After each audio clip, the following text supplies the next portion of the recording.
shit. Yep. It just need to do it. Yeah, go on ahead. My bad, bruh. God damn.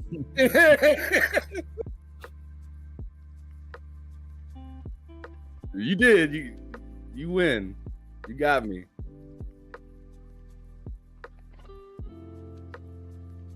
He's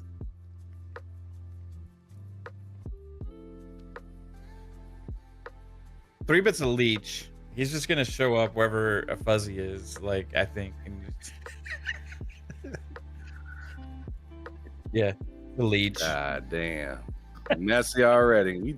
We 10 seconds in and it's a mess.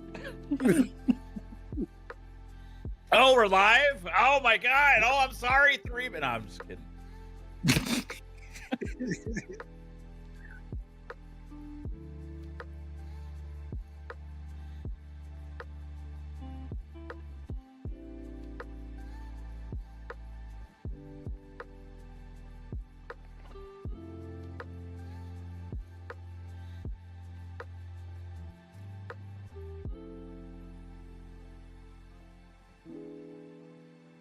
Oh, they're saying the chat saying you don't have audio, Dusty, but Ham does, I do, and Fuzzy does, but not you.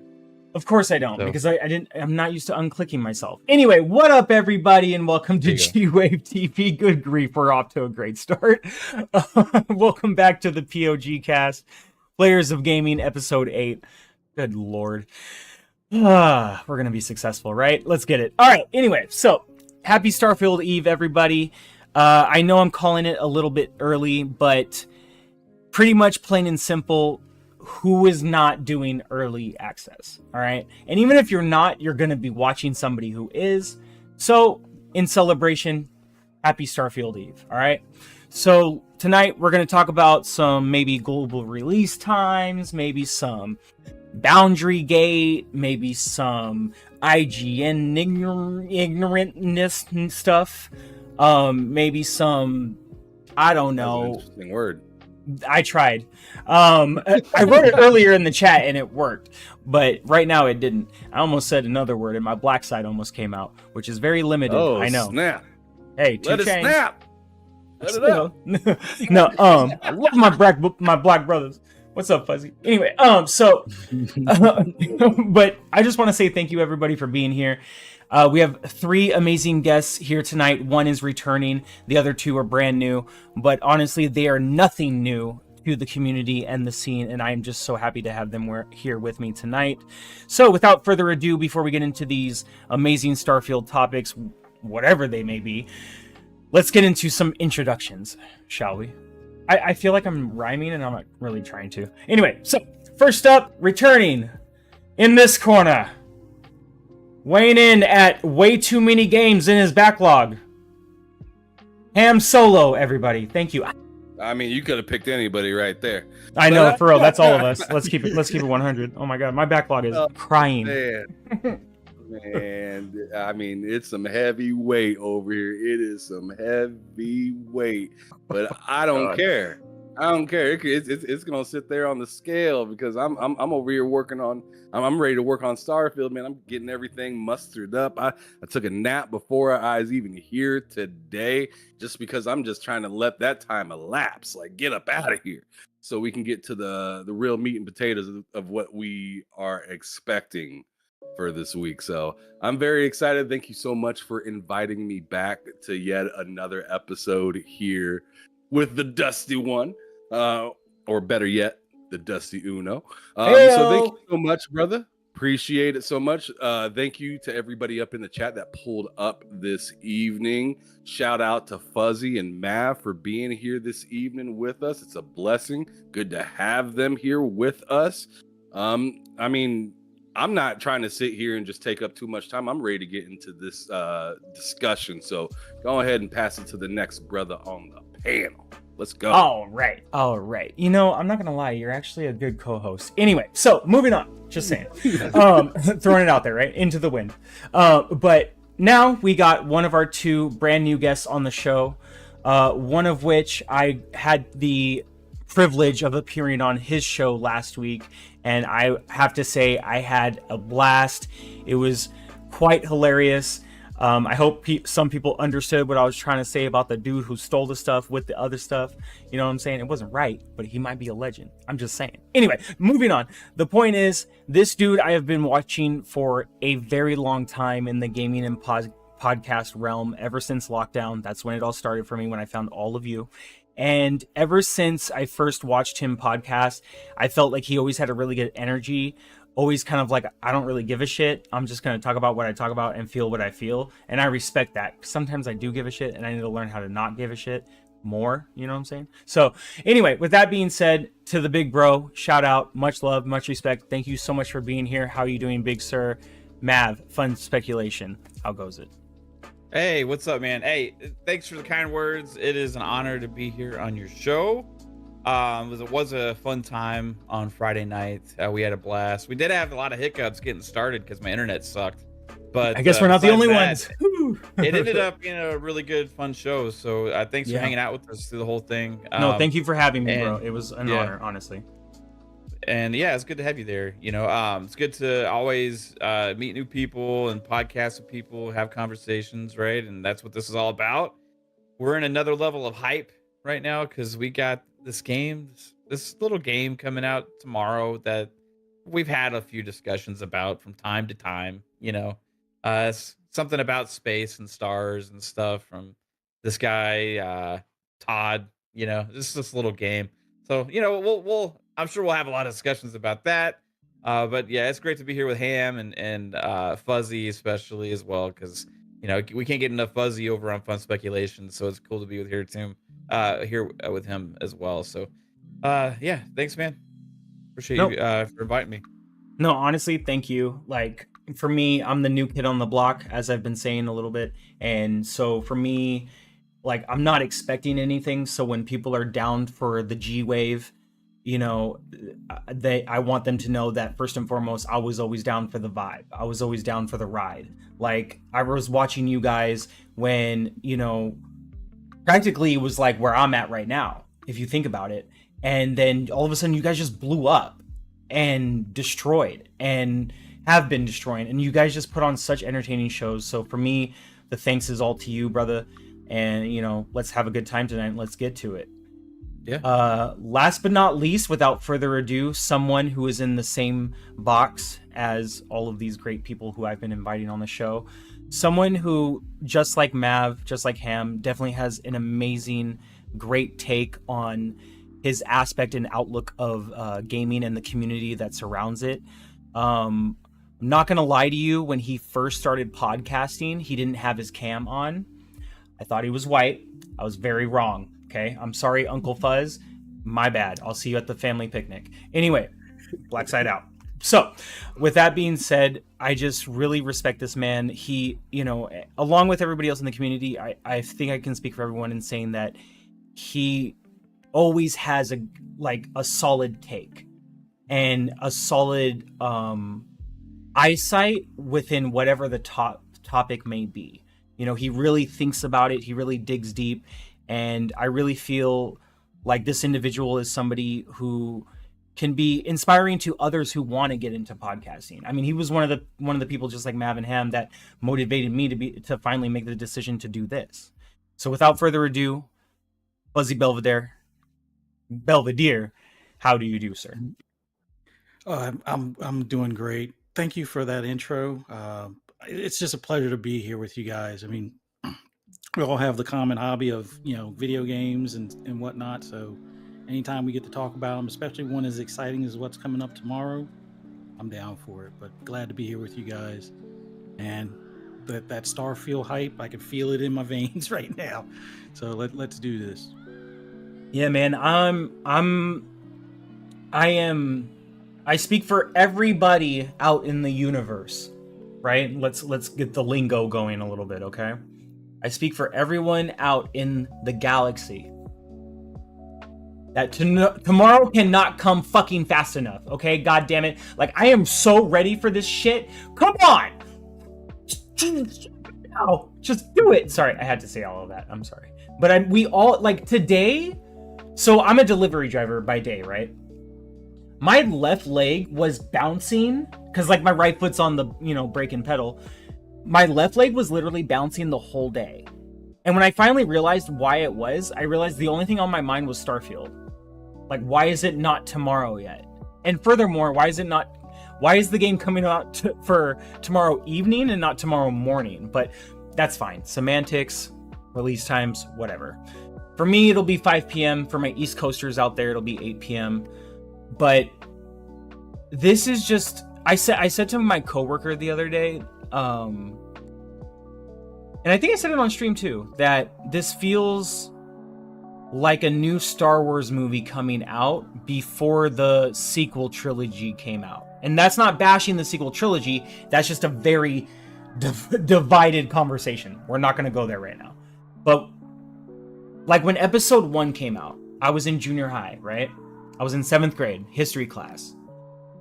The day before, everybody at school is talking about it. I go home.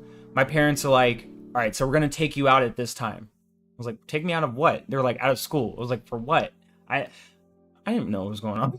And I mean, I knew the movie was coming out. But you're a kid. You don't really know.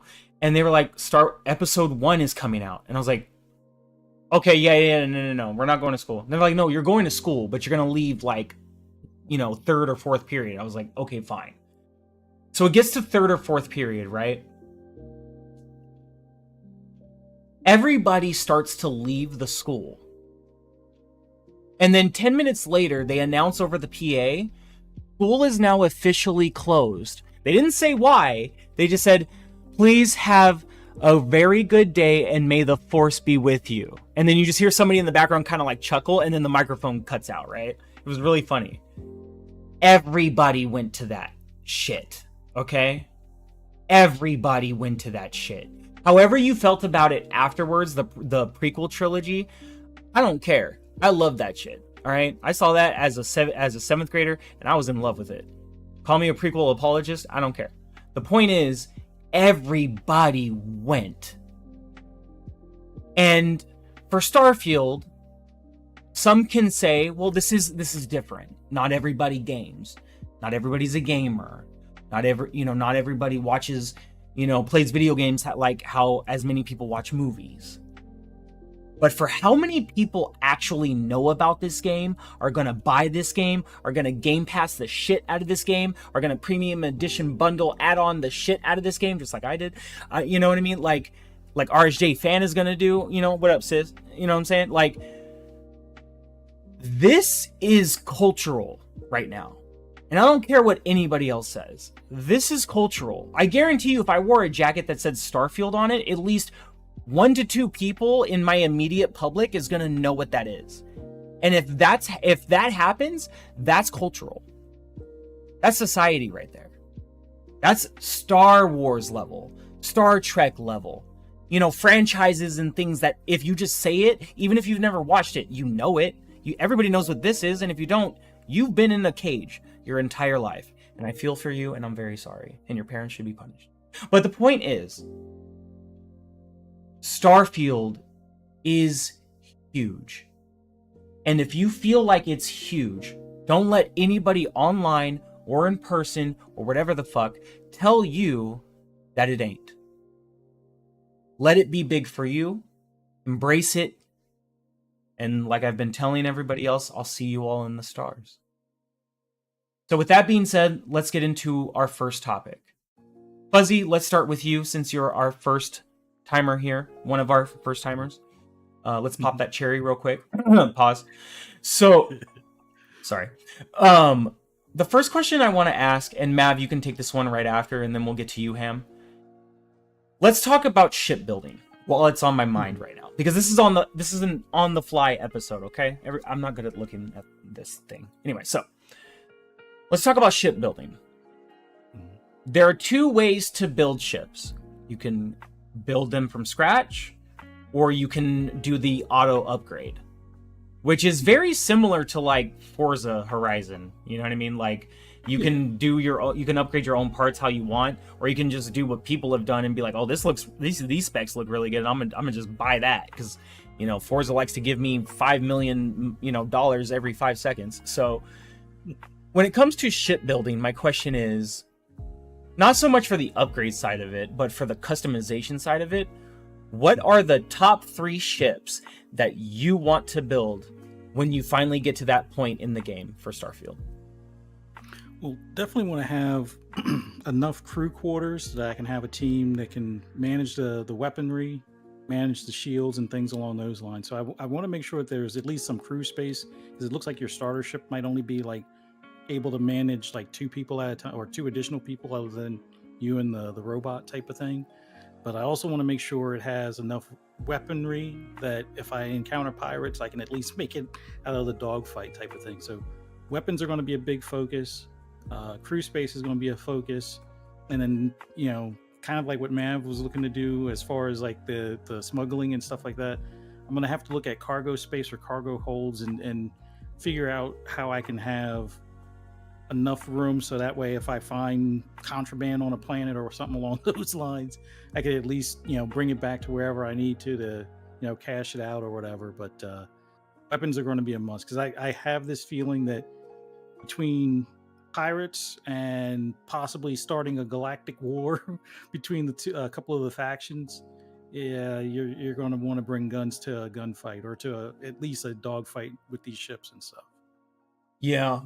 Oh my god, I can't wait for like the ship combat. Oh my god, I was thinking about that earlier today because I watched a clip and I was like, and then somebody mentioned dogfight and I was like, that's gonna be. Jasper had a good point, Mav. I forgot what he was saying, but he had a really good point about the space, the dogfighting combat, or the space combat. Is it more? Was it him? I think it was Jasper. Is it within orbit, or is it actually within space? Only time will tell. There's a lot of limitations and stuff that we'll learn, you know, that when we play the game. But I haven't seen anything from any of the leakers that are trying to dissuade people from playing that's gonna even change the way I'm gonna play this game. So there's some questions to answer there, but we'll find all that stuff out when we play it. As far as the ship, I just want as many like hidey holes as we can get in there, because I got a lot of contraband. There's gonna be a contraband carrier, so I don't know what that means for how it's gonna look. I imagine it's gonna be ugly as hell and just have lots of holes with fake things covering the holes to be disguised as other things, right? Because I gotta transfer all that Aurora around the galaxy, you know, gotta have all my drop-off points and stuff. It's gonna be interesting. As far as like cosmetics, I've already seen in the Starfield trailer, like a lot of the ones that were stolen ships looked really cool, right? So I may not spend as much time actually building a ship from scratch as I am finding ships in space, boarding them, stealing them, bringing them back, and then modifying them to kind of like be my contraband fleet, and then that'll be fun as hell. Somebody said it earlier today that they thought it would be cool. I'm not good at writing things down, but I'm very good at seeing things. But then when I forget things, that second part doesn't make sense. Anyway, so somebody said it earlier today that it would be cool if you could build a really big like freighter ship that had enough room to park a smaller, like a fighter ship inside of it. And then, you know, when like, you know, people try to run up on you or whatever, you can, you know, dogfight them and all of that good stuff. But then when you're hauling, you know, whatever contraband, that you can, you know, you have this huge ship at your disposal. I think that would be freaking insane. And I don't even know if anybody's actually asked anyone from Bethesda that specific question yet, or if they have, I don't know if it's been made known. Somebody correct me. I don't know. But can we do that? Can we build a ship big enough to park another ship inside of it? I doubt it. Good question. But there is a good question about how big the biggest ship we can make is, right? But that would be yeah pretty crazy. Like, I don't know mechanically how that would make that work with like the docks and stuff, because I think you just kind of select your ship, you know. Now the question, sorry to cut you off, the question excludes modding. We're just specifically talking the shipbuilder tools itself within the game, not the extra specialization stuff, right? Because you can just make anything when you're modding it. But But yeah, when it comes to like the shipbuilder mechanics itself, how big can we go? How small can we go? You know what I'm saying? Like Ant-Man, you know, maybe like going to the quantum realm. I'm just saying. But continue. Sorry. No, I think there is I can't remember where I saw it, but I think you can have like a battleship size, like type really large ship, but I don't know exactly for sure because I know they exist out there. So if they exist out there, you should be able to steal them. If you can steal them, then you should be able to pilot them, right? Because we've seen a couple of those kind of ships out there in some of the gameplay footage and stuff. So it's gonna be interesting. There's gonna be lots of different kinds of ships, though, man. And once you mentioned mods, you know, we're not really talking about mods, but once they get a hold of it, it's gonna be even crazier, dude. So it's gonna be nuts. Like, can't wait. So everybody, when people are thinking of the modding community, Fuzzy, let's circle back to you a little bit, and then we'll get to Ham and the thing about what 3 ships he wants to build. But real quick, Fuzzy, what was I trying to say? Wow, I totally lost my thought. If I remember it, I'll come back to you. I definitely apologize. Oh, thank you, the mods. No, so a lot of people are already thinking of like the big shit. Oh, you can build a freaking planet. Except there's one thing that people keep asking for, and that's either vehicles or mechs or both. My concern is I want the modders to handle that first and then give us the Death Star, then give us Earth, you know, Fallout 4. Like, if that's not already in the game, because somebody did speculate, what if the Earth in the game is actually Fallout 4, but like however many years later into the future, you know what I'm saying? Because this still does take place into the future, you know what I'm saying? So it's going to be tricky to see, because like with the modding community, if it's anything like with, you know, GTA and even previous Bethesda titles, you're going to have, well, probably the first few are going to be focusing on some visual stuff, and then you'll have a handful that will probably try to recreate, like, you know, famous ships like the Millennium Falcon or like Boba Fett's type of what was it, Slave One or something like along those lines. So I think we'll see famous ships, visual upgrades. Like if there's not ray tracing in it, then people will put ray tracing, or they'll have it where ray tracing is at 60 frames or something weird. And then I think as far as planets, you're definitely going to see like an all-water planet, or a planet where it's like a hollow Earth or something like that type of thing. I think people are going to try, but I hope there are a group of mods that are going to figure out how to do like speeder bikes, or like you said, like mechs or something along those lines. But I would be curious to see how easy it is to take a 3D model. Now, for legal reasons, this is probably not going to be something that'll be on the Bethesda store, but you know, other mods elsewhere on the PC land, I wonder how easy it'd be to take a 3D model of like the Armor Core 6, you know, mechs in that, and kind of get something going in you know, Starfield. But I think we'll find some sort of speeder bike or something that will make, you know, transport on land a little bit, you know, faster. Something, right? Yeah. But I would say spaceships, like famous spaceships first, and probably a whole variety of planets, like you said, the Death Star, a hollow Earth, an all-water planet, just a whole bunch of random different things. And then like some people are also looking to like have Halo related things that they want to, you know, import into the game. So you might see like a Halo ring, or like you know, some of the ships from Halo itself in there. So the modding community, I would say within the first month, it's going to explode. Now, it'll probably continue to grow, but then you'll see more focus on like story missions, like almost like you can become a Jedi or something like that in the game, or have it where you can, you know, fast travel through stargates on different planets and things along those lines, if that's not already in the game or something. So the modding community is definitely gonna go all in on this game. This game is going to be ridiculous. Like, if anything, what Bethesda should eventually do is have 2 different applications. You have Starfield Starfield, and then you have Starfield, the modded in Imperium, you know, like over time, just because like it's gonna be like, because what if you just want to go back to the regular game and you gotta like unmod everything? That's really annoying. I'm just gonna say. I did a poll saying, should I stream Starfield? And thank you to everyone who's voted so far. I've actually had 12 votes, which is 11 more votes than I've ever had.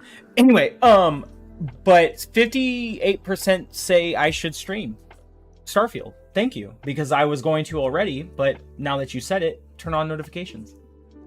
And 38%, 62% said yay, but 38% said that they want bacon. And the reason I put that on the poll, bruh. You can't. Oh, come on, bro. So I said it earlier today in somebody's stream. I can't remember anybody's stream right now. Oh my goodness. That because they were talking about collecting sandwiches, I was like, I want to collect bacon. I just want to collect a lot of bacon because I love bacon. Like even beef jerky. If there's beef jerky in the game, oh, bruh, the cabinetry is going to be full. I'm telling you. So, thank you everybody. I will be streaming Starfield tomorrow evening, 5 p.m. Pacific, if you would like to watch. I know all of my friends, people that I enjoy and love, are going to be streaming Starfield as well. So, open a tab for everybody. That's all I gotta say. Let's see. Ham Solo. Sir. Yes, sir. 3 ships that you would like to build when it comes to the shipbuilder in Starfield. 3 ships that I'd like to build. Okay. Damn. Like, have you even thought about that yet? No, because I'm gonna be too busy robbing motherfuckers. I don't really care about what I make. I mean, I'm making con.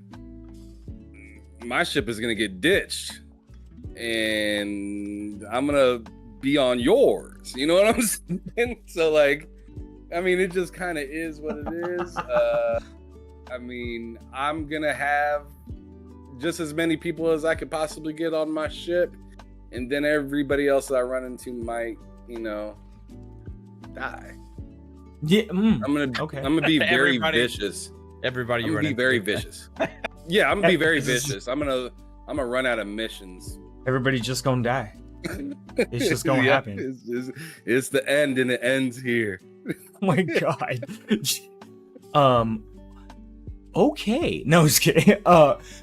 So let me break it down then for all 3 of you. Okay.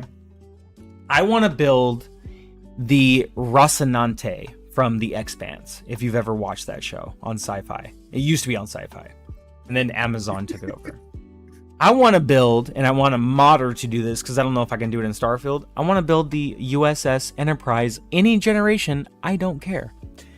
So you might see me. Yeah, 2 chains. Because I might have to get you. Hey, I might have to get gotten. I'm just saying. But if they ever do make this homie, I need that online, shit. if you see the gamertag Ham Solo coming at you, you better run. Like, oh my god, he's gonna take your stuff.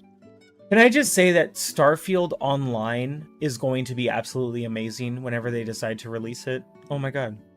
Like, that's going to be wonderful. And if Starfield could just add co-op in through modding or an update, I don't care what it is. Like, even if it's just 2 to 3 to 4 of us, but on a ship together, doing some, like, Sea of Thieves type, you know, ish shit. Fuck it. But it's Starfield, you know? And like, but because it's Starfield, we don't have to worry about other people stealing our shit because it's co-op. We're doing the story, we're doing the game, but it's so vast that we could do whatever the hell we want in co-op. Like, we can build an outpost here. Okay, somebody said earlier today, I feel like we're just talking about whatever, and that's kind of how I wanted it, but somebody said earlier today that, oh, you know, they built a bunch of planets, but like, they're not going to have like, you know, a planet out there that has like, you know, something special about it or da-da-da-da-da. And I'm like, this is Bethesda.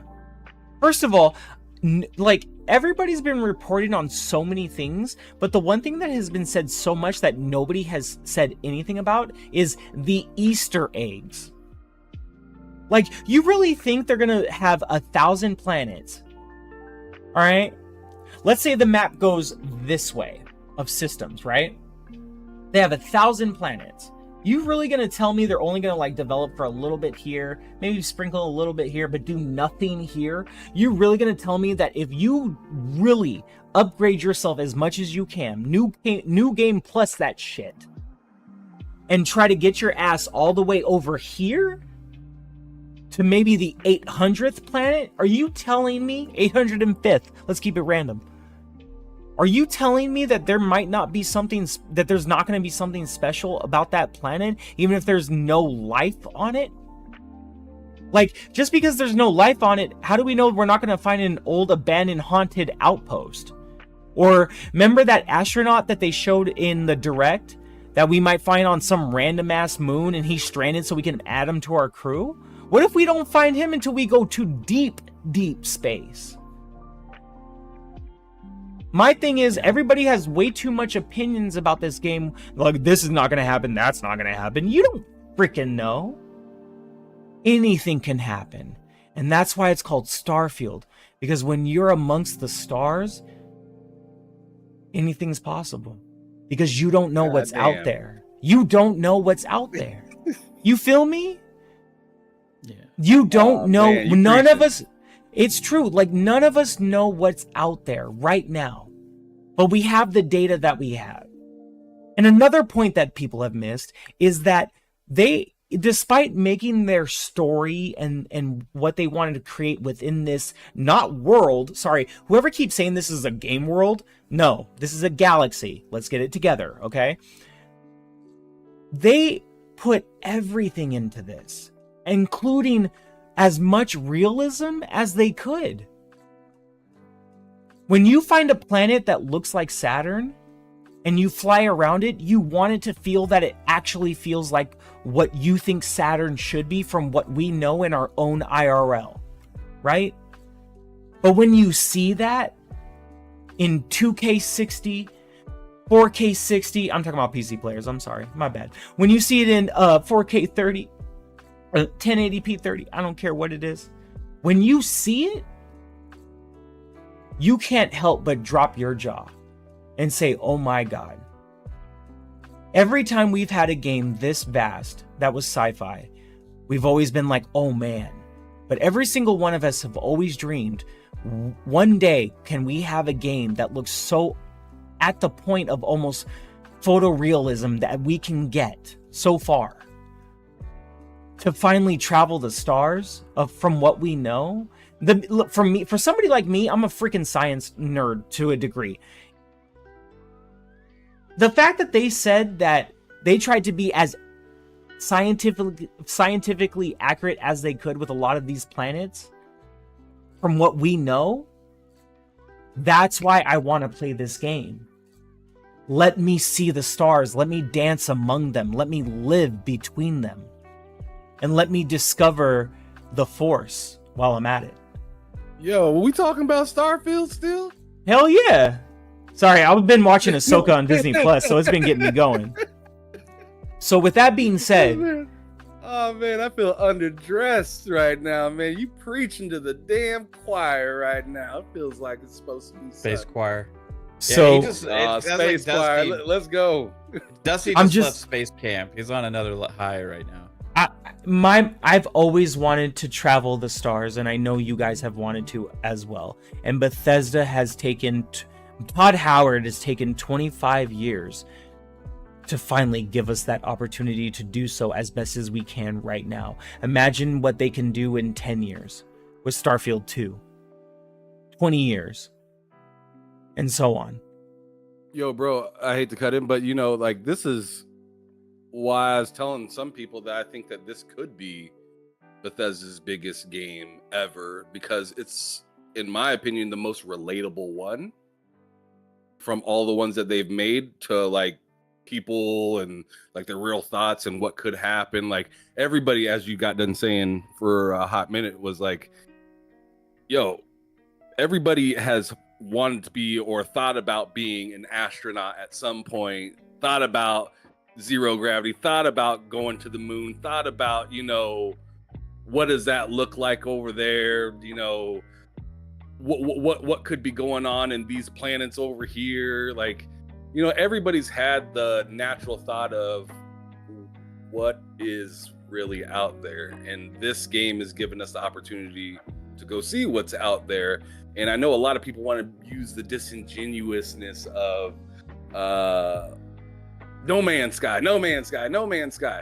I tell you what, you do not build relationships in No Man's Sky. You don't. I get bored. I mean, not, and that's not to be disrespectful. I get bored, but continue. Go ahead.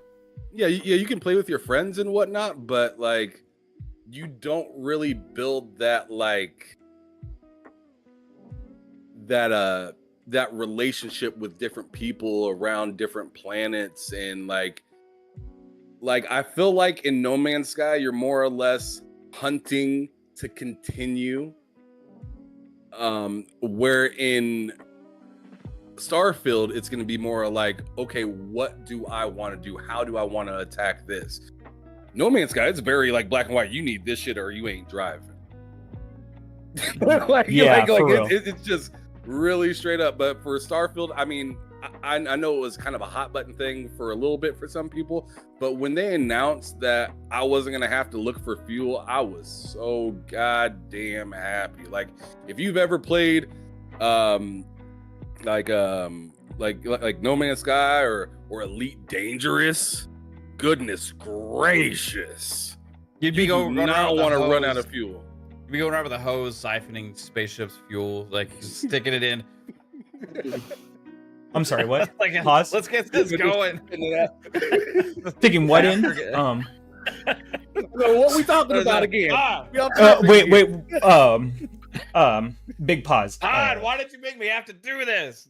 Make it limitless y'all. I want to find some. Get that out your mouth, man. All sarcastic Torres said, all caps, pause. So yeah. Shout out to Punty050 in the chat. Shout out to Tom from Toonami. Shout out to 3-Bit, Polybaba. Shout out to Alvin. Bro, oh my fucking god. Are you serious right now? We have hit a record of 41 viewers for me. Yeah, like, man. Nice. Wow, thank you. You got a channel member earlier with Vic. Oh yeah. I mean, you got some late night fiends out here, bro. You got some late night fiends. That's shout out to it is right now, bro. Shout out to Ready for Launch Vic. Starfield hit right now. It's that Starfield crack. It's just like we're on another level with hype, right? It's 42, 44. Oh my god, bro. What? Sorry. Thank you everybody for being here. Thank you. I'm sorry. Thank you. When's the last time we've been this hyped for a game? Like, bro, I personally can't remember a game like I've been this hyped for, like, except for maybe like the first two sequels to Halo, like Halo 2 and Halo 3, right? Since then, I mean, I've had my extreme hype moments, but this is like, as far as like in just entertainment in general, I don't remember the last time I had this feeling leading up to something like that. Yeah. Right. Like, it's just like on another level. They put out a freaking song today. Like, dude, by Imagine Dragons, which I hate. Like, yeah. Like, which if it you could have hate. been anybody else. I said on our stream we're making music and getting playlists, like recommendations for Starfield music. Somebody said Imagine Dragons. I was like, no, it's like anybody but them. And then there's the first official like pop rock type song ever released with like a piece of games media, and it's Imagine Dragons. So I had to put them on the playlist. But that it's crazy. Like, this is setting a new precedent for marketing. Before I don't remember. We were talking about this in the pre-show when you're away a little bit, Dusty. Like, I can't recall a video game that had like an artist type release like this for music. You know, we've had the soundtracks and stuff that have had songs on it like all the time, but like for an actual artist as big as Imagine Dragons is to have a new song tied in with Starfield with like a music video, all that kind of stuff. Like, this is breaking ground with hype and with marketing. They put 1,001 billboards around the world for people to find that are unique, right? Dude, Oh my People God. said, "Where is the marketing?" People said, I need "Where to is find the one. marketing?" I need to find one. Oh God, just There's one. 1,001 billboards. There's Starfield buses. There is a Starfield song from Imagine Dragons. Like, what else do you want to see as far as marketing? The hype and everything leading up to this is absolutely astounding, and we're on another level with it. And this is bigger than anything that any first-party games has done with hype. I believe this is bigger than the hype for Zelda. This is bigger than the hype for Spider-Man 2 is gonna be. This is on another level, bro. And the only thing I can think that came close to this was Cyberpunk. But that you know had its launch issues, which killed the buzz after launch, right? This is, for everything that we're hearing early about this game, it's not going to have those issues. So I don't expect that to happen with this game. Like, I expect that hype level to keep increasing and become exponential after people are actually playing and talking about this game once it's out. So Starfield's going to be that generational game, guys. Like, it's on track for it. It's that next big pillar from Todd Howard and team, and we're about to experience it. It's pretty crazy, man. We just hit, we just hit 51 go viewers. We just hit 51 viewers. I'm sorry. I'm tripping. We've 52. I'm tripping right now. Shout out to Polybaba with the $2 super chat. Starfiends. Shout it out. Ham Solo, please take it. Continue. Nah, man. The hype level is just it's unsafe. It's really unsafe, to be honest. I mean, you got people like myself losing sleep. I ain't even play it yet, but then you got people that have been playing it, like Jez being like, it's 4 a.m. again. Like, so stoked for this. But on the other side, I mean, I don't know how y'all feel, but it's just kind of a moment of, let's go ahead and give a moment of silence to the jet flying, down bad super duper crying, dirty motherfucker that he is, Jim Ryan. Like, that man made a fool of himself trying to get all these damn exclusives. Bars. And done tripped up. Bars. And made this man, Phil Spencer, feel some type of way, to the point that he grabs a studio right before they're about to launch their biggest IP in over a decade. Like, bruh, that man is down bad right now. If you're looking at this marketing and stuff, like, all of us on this panel have praised Sony at one point on their excellent marketing. Me, I'm gonna be honest about it. I'm gonna tell y'all straight up. Y'all tell it like it is. That's listening. Like, hey, TTS. Like, yo, as Dirt I was over here. I don't know about y'all, but I was over here thinking, like, yo, like why ain't they showing Starfield off? Why ain't they marketing this thing, man? Like, I saw that post. Like, I saw that post. Yeah. This game is, gonna be big. Excuse me, but Ham Solo didn't know what the fuck he was talking about. Flat out. Damn, you should have been listening to our shows when we were the marchers, remember? And everybody was saying, "Oh, man, goddamn, it can't be possible because you need 3 solid months of pure marketing. It's impossible to launch a game." And I'm like, we're all thinking, like, what world does any game get 3 entire? That's a quarter of a freaking year lead up. I was like, everybody's timetable's messed up. All you, like, usually it's like within a month, like a few weeks in the lead up, and then they keep marketing it after it's released. And we kept saying that. People called us crazy for thinking that. Now it turns out, hey, this game was in polishing phase for a long time. It's the most polished game they've ever had. Back in June, they said if it would release then, it would have been still the most polished game that Bethesda's ever released. The game could have released in March and been okay, right? But whatever. The main point of that is the whole marketing aspect, right? When everybody was freaking about this marketing thing, and this was like 6 weeks before launch, right? We're like, everybody knows about Starfield. It was already like high on the charts on Steam. It was already being talked about by every show, like PlayStation, Xbox. It doesn't matter. Like everybody's still talking Starfield. The only reason the whole marketing thing came up from people talking about marketing was because people still wanted to talk about Starfield. Like that, everybody was talking about Starfield. So that whole conversation got brought up by there was a couple other creators that kind of started it, and then everybody's like, yeah, you know, where is it? And then all of a sudden, within 3 weeks until launch, the floodgates open, and this is actually probably the most marketed game we've ever seen from Xbox. Dog. I mean, the marketing is stupid. It may be. It's crazy.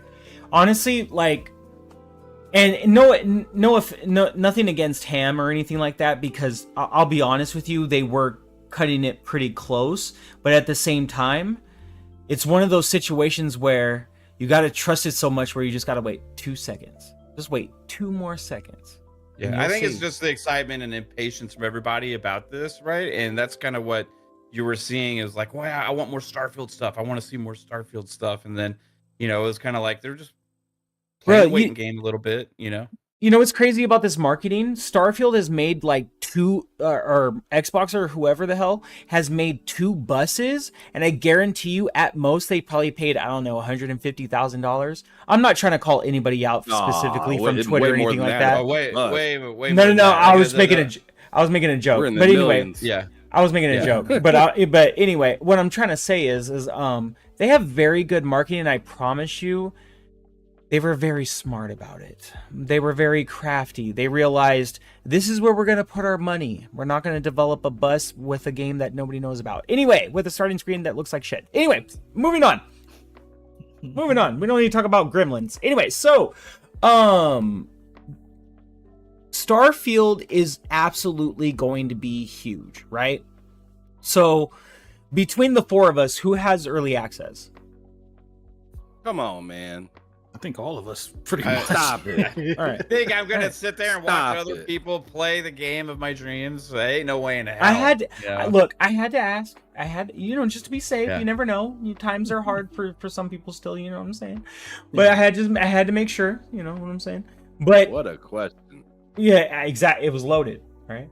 So, but Starfield is going to be huge, and whether you're playing it tomorrow or you are watching somebody else stream it tomorrow, whatever you're doing, celebrate, because this is the biggest thing to date for Xbox, for Bethesda, for Todd Howard. This is the trifecta of what they've wanted to create at Bethesda.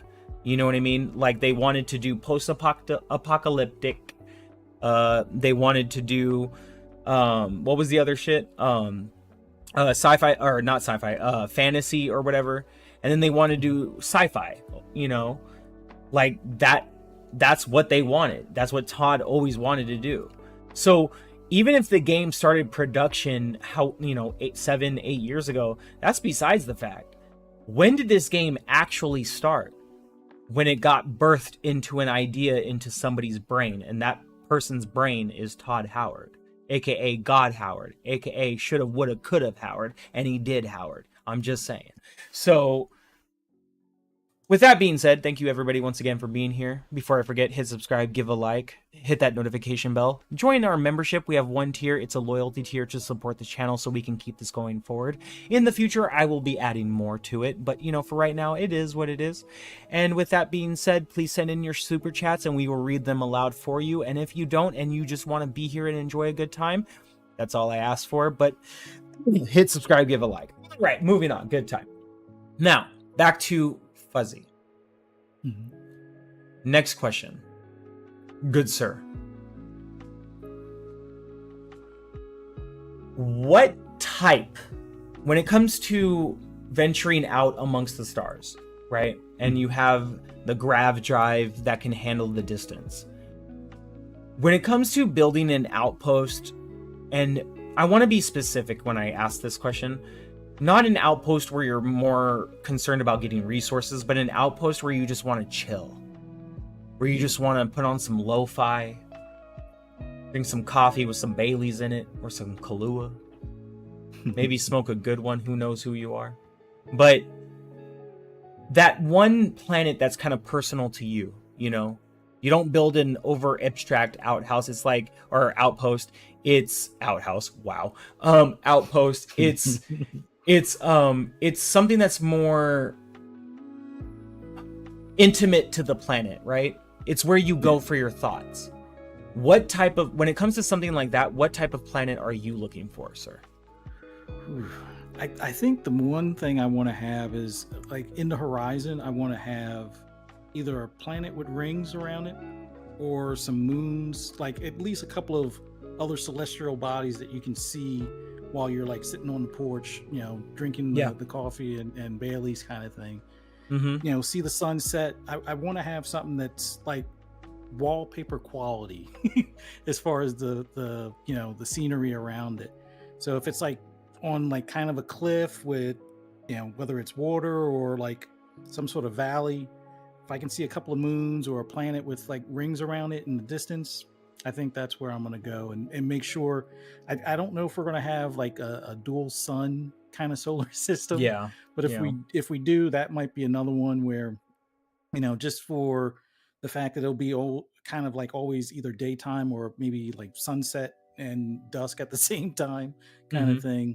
I want to have that type of scenery. So that way all the wallpapers or all the screen caps you see will be pretty much like something you could use as a wallpaper. So that's kind of what I'm looking for. Ham, what about you, bro? What type? Man, you really want to ask me this? Hell yeah. Come on, bro. All right. Cool. Okay, hold on. When it comes to Mr. Ham Solo, right? Mr. TSWS, right? Mr. Hold Luke Accountable, right?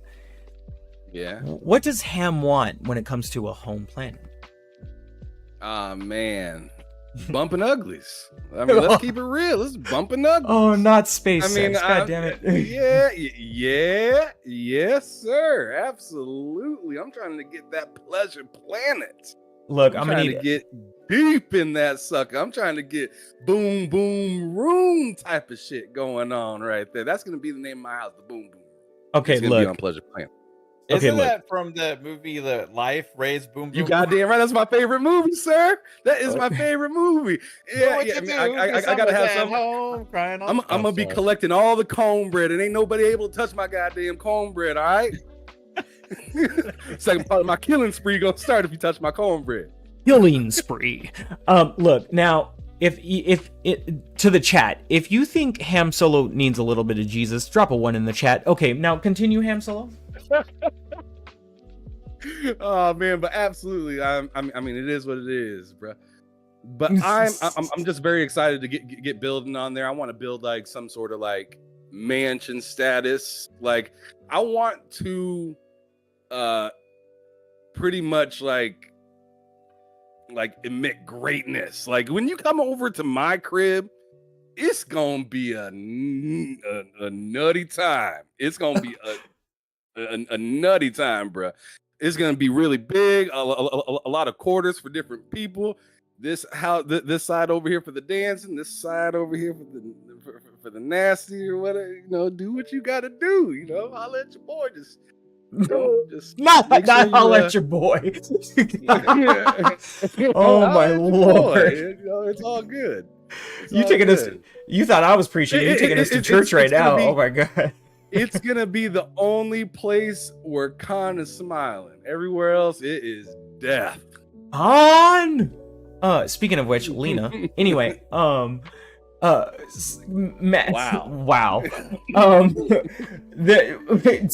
Punty said, TSWS Gaming, a nutty time. It's gonna be pause. Jesus. Shout out to Booker T. Oh my goodness. Mav, let's get into oh wait, pause. Oh my god. I can't, there's so much pauses all over the place. Let's cancel this. Mav, you're up next, bro. In some sort of context, that's still a pause. Anyway, for you, when it comes to settling your own personal outpost, Fuzzy feels weird.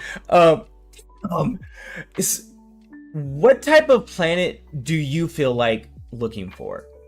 Ham Solo gets all of it. He sees all the pauses that were happening. Anyway, for you, Mav, like, okay, so let me give you an example. Like, if you watch the Starfield direct over, and they even showed this like little section in other snippets, there's a planet that has like when they're doing like the panning and they're showing the different types of planets. There's one where like a creature is walking in front of you, and there's lightning in the background. For me specifically, my example, I want to find a planet like that. I don't know why. I want that lightning type of atmosphere around me. So for you, what is it when it comes to building an outpost where like you're so deep into the game, you're just living your life, you're chilling? Where's your vibe at? You know, what is home for you when it comes to finding one of these 1,000 planets, bro?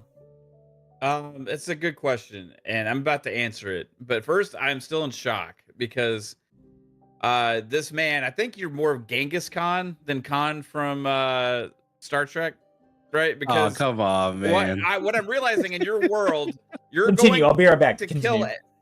You're going to kill everybody that you come across, except for the women, in which you're going to continuously have sex with them and have star children. Which means at some point, the entire galaxy will all be descendants from you, if the math works out, because you're going to just be popping like star babies out like crazy and killing all the men. Like, no.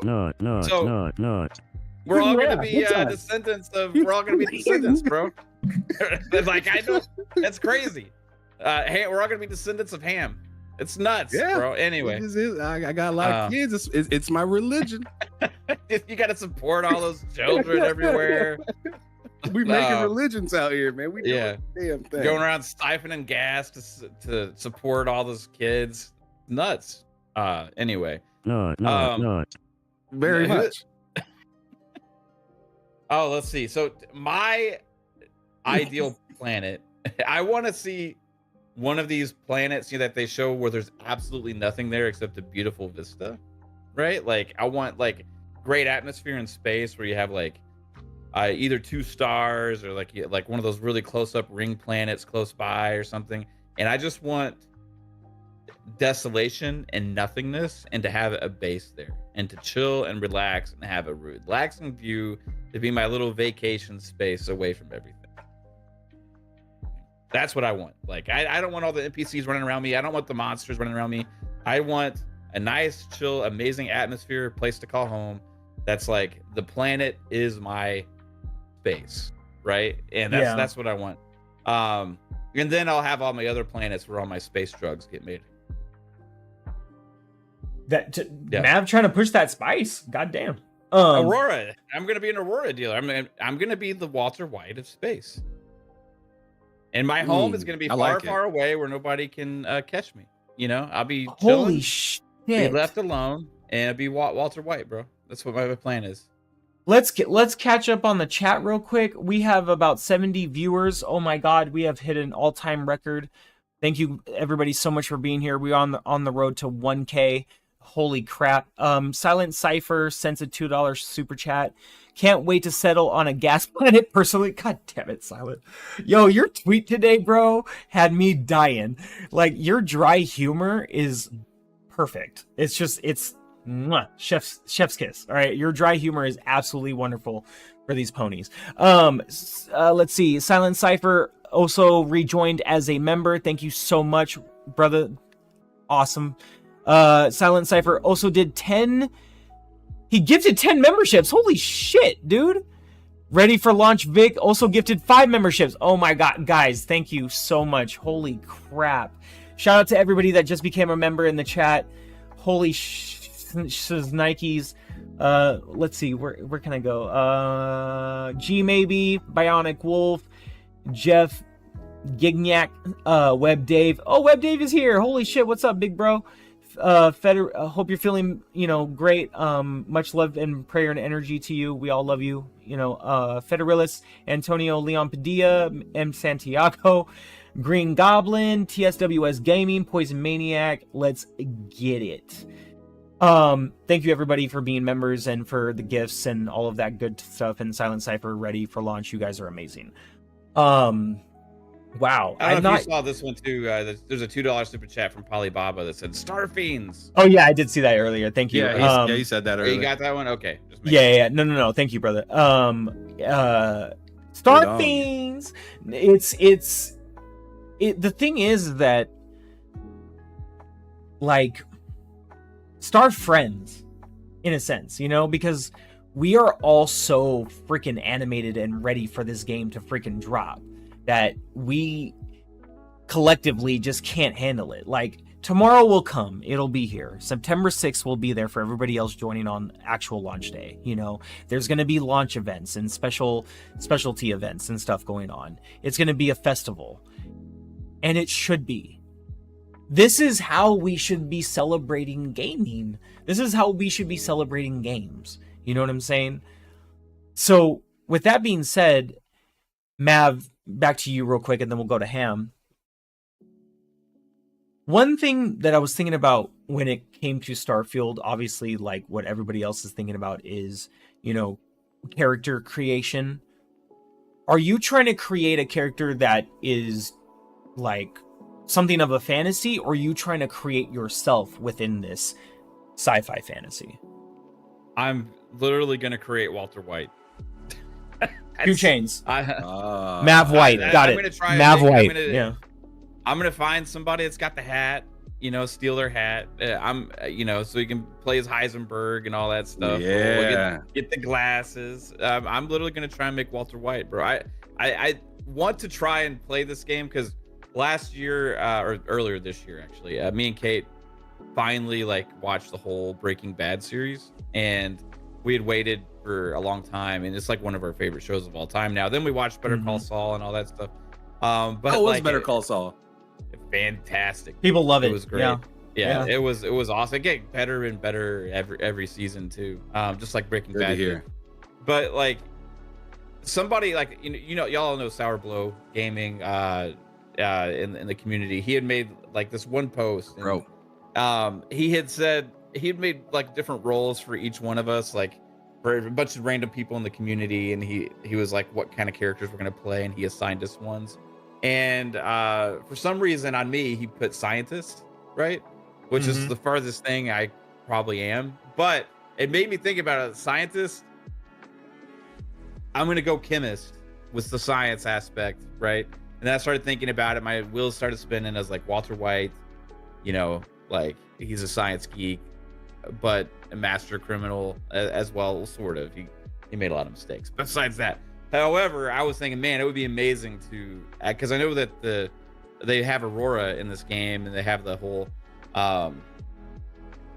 underground stuff in there and all that kind of. It would be fun just to kind of play a game for once and try and role play it like as if I am trying to accomplish something like that.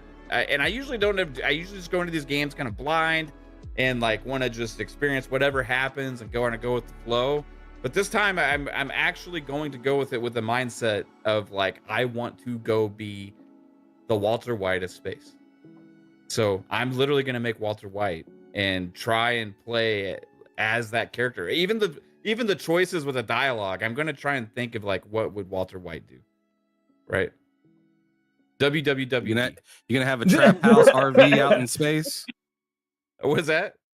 So you're gonna have a trap house RV out in space? Oh yeah, I just need to find the idiot companion to follow around with me like Pinkman, so I can like trash him and like be super mean to him all the time and throw him under the bus and stuff. Mav, can you please try to build a shipping freight spaceship that looks like the freaking RV? Please, can you do that? No, I'm gonna make a spaceship that looks like Walter White's Pontiac Aztec. Oh shit! Wow. Oh shit! Y'all remember his Pontiac Aztec he was driving around forever in that show? That's what I'll do. So yeah, a space RV would be pretty sick too. Yeah, no, that would be. Please do it, please. Like that would be Mav White, aka Walter Speculation. Let's get it. Red Monkey Butt says, "Do we have to wear the spacesuit all the time?" No, it was confirmed that there will be an automatic feature to hide your spacesuit when you're like indoors or in your outpost or amongst cities and stuff like that. where your spacesuit can automatically hide itself, so you can be in like street clothes and whatnot, so you can show off your Starfield street fashion, and which I thought was a really good look, because that's like what do they call that in Diablo? When you Transmog. Transmog, yeah, modification. But yeah, Transmog, you know, and Transmog for me in any game is, Transmog for me in any game is an amazing feature, because you know, your own identity in like something like a game like this or an MMO is very important to a lot of players. So to be able to keep your own style, your own look, have your own colors and whatnot. Somebody even asked it earlier today, you know, can you change the colors of your spacesuit? Yes, you can. And there's going to be ways to gather resources, as far as from what I've learned, to these amazing YouTubers that are creating these content guides and videos, that you can collect resources to alter the colors of your spacesuits and whatnot. Now, that's not confirmed, but that is to be believed from what they found from things you can collect when exploring different planets. So we shall see. Real quick, let's catch back up. We got The Robots Win, new member. Thank you so much for joining. Shout out to you. We got Ready for Launch Vic with the $5 super chat. Yo, oh my God, thank you so much. That might be the highest super chat I think we've gotten so far. I could be wrong. I'll work for FBDP, Federation of Baby Daddy Payment. God damn it. Yeah, you're not getting away with that. Yeah. Hey. Yeah, you're not motherfucker away from my shit. Yeah, he's gonna be all over you. That's the one downfall for your boy right there. Is child support. Just go follow around Ham. You'll get your paycheck. Jeez. You know. Jeez, we got almost 80 viewers in the stream. Let's get it. Let's see. And like the JG Wentworth of space. God damn. My good JG lord. JG Wentworth. 877 cash down. Let's go. We got why so serious in the chat. My cyberpunk character looked crazy before Transmog. Dang. I mean, my cyberpunk character looked crazy on launch. Just saying. Period. Let's see. Game Tech Planet, what's up, brother? All right. So, where were we at? What was my question? Oh my goodness, I totally lost my train of thought. This has been a really good show so far. Thank you everybody for being here. Hit subscribe, give a like. Fuzzy Belvedere, Ham Solo, brothers. I totally lost my train of thought. Wow. What was my question that I asked Mav? Oh, about like what you want your character to be. Is it going to be Thank you a fantasy or something yes. like that? So for Ham, for me? because yeah, Ham. Sorry, Ham. My bad. Sorry. Go ahead. Oh, I go, was going to say, for me, go. I was just going to make a character that's like me. Okay. Or at least my likeness, but I think I'm going kind of bounty hunter to some extent, and like you were saying earlier about having the jetpack, I think that's going to be a must-have, not just for getting around, but like having an advantage in like some of the close combat or close quarter combat and stuff like that. Also going to want to see if there's anything as far as like the tech tree that will help with like either, you know, hacking other ships or something to that effect. But I think the big thing that I'm going to wind up doing as far as dogfights, instead of blowing up the enemy ships, I think I'm going to like damage them just enough where I'll be able to, if I steal them, like I don't have to spend a lot to repair them, but I can also board their ships. So I think that the focus is going to be like play bounty hunter, but also pirate for ships. If it's one that has more stuff that I want for my own ships, or I just want that ship for collection, yeah, just we'll damage the engines or see if we can like have them cut off and then board the ship and then, you know, take out the crew or whatever. But yeah, my likeness, but bounty hunter / hacker if possible. Yeah. For me, I want to go bounty hunter. I've decided it, that's the life I want to live, but not so much bounty hunter that's super reckless, but more so a bounty hunter that kind of toes the line between good and bad, kind of like a Spike Spiegel type from Cowboy Bebop. I've mentioned that before. Ham Solo, like when it comes to creating your character, are you trying to create Ham Solo of Starfield, or are you going to be going a little bit more fantastical, like beyond that? Man, if you ain't heard me for the last hour or how long it's gonna be, I'm gonna be Khan from Star Trek. I'm being absolutely disrespectful. If there's a way for me to start out in prison, I'm doing it, and I'm breaking out immediately. And there's gonna be casualties for sure. So I'm building my character all around creating as much casualties as possible. So bounty hunter probably is what I'm going to kick off as. I definitely want to have like the kid stuff in there and just have a disgusting upbringing that stinks. I really want to lean into like, man, this dude's life stinks. No wonder he's an asshole. Like that is 100% going to be what I'm on for that.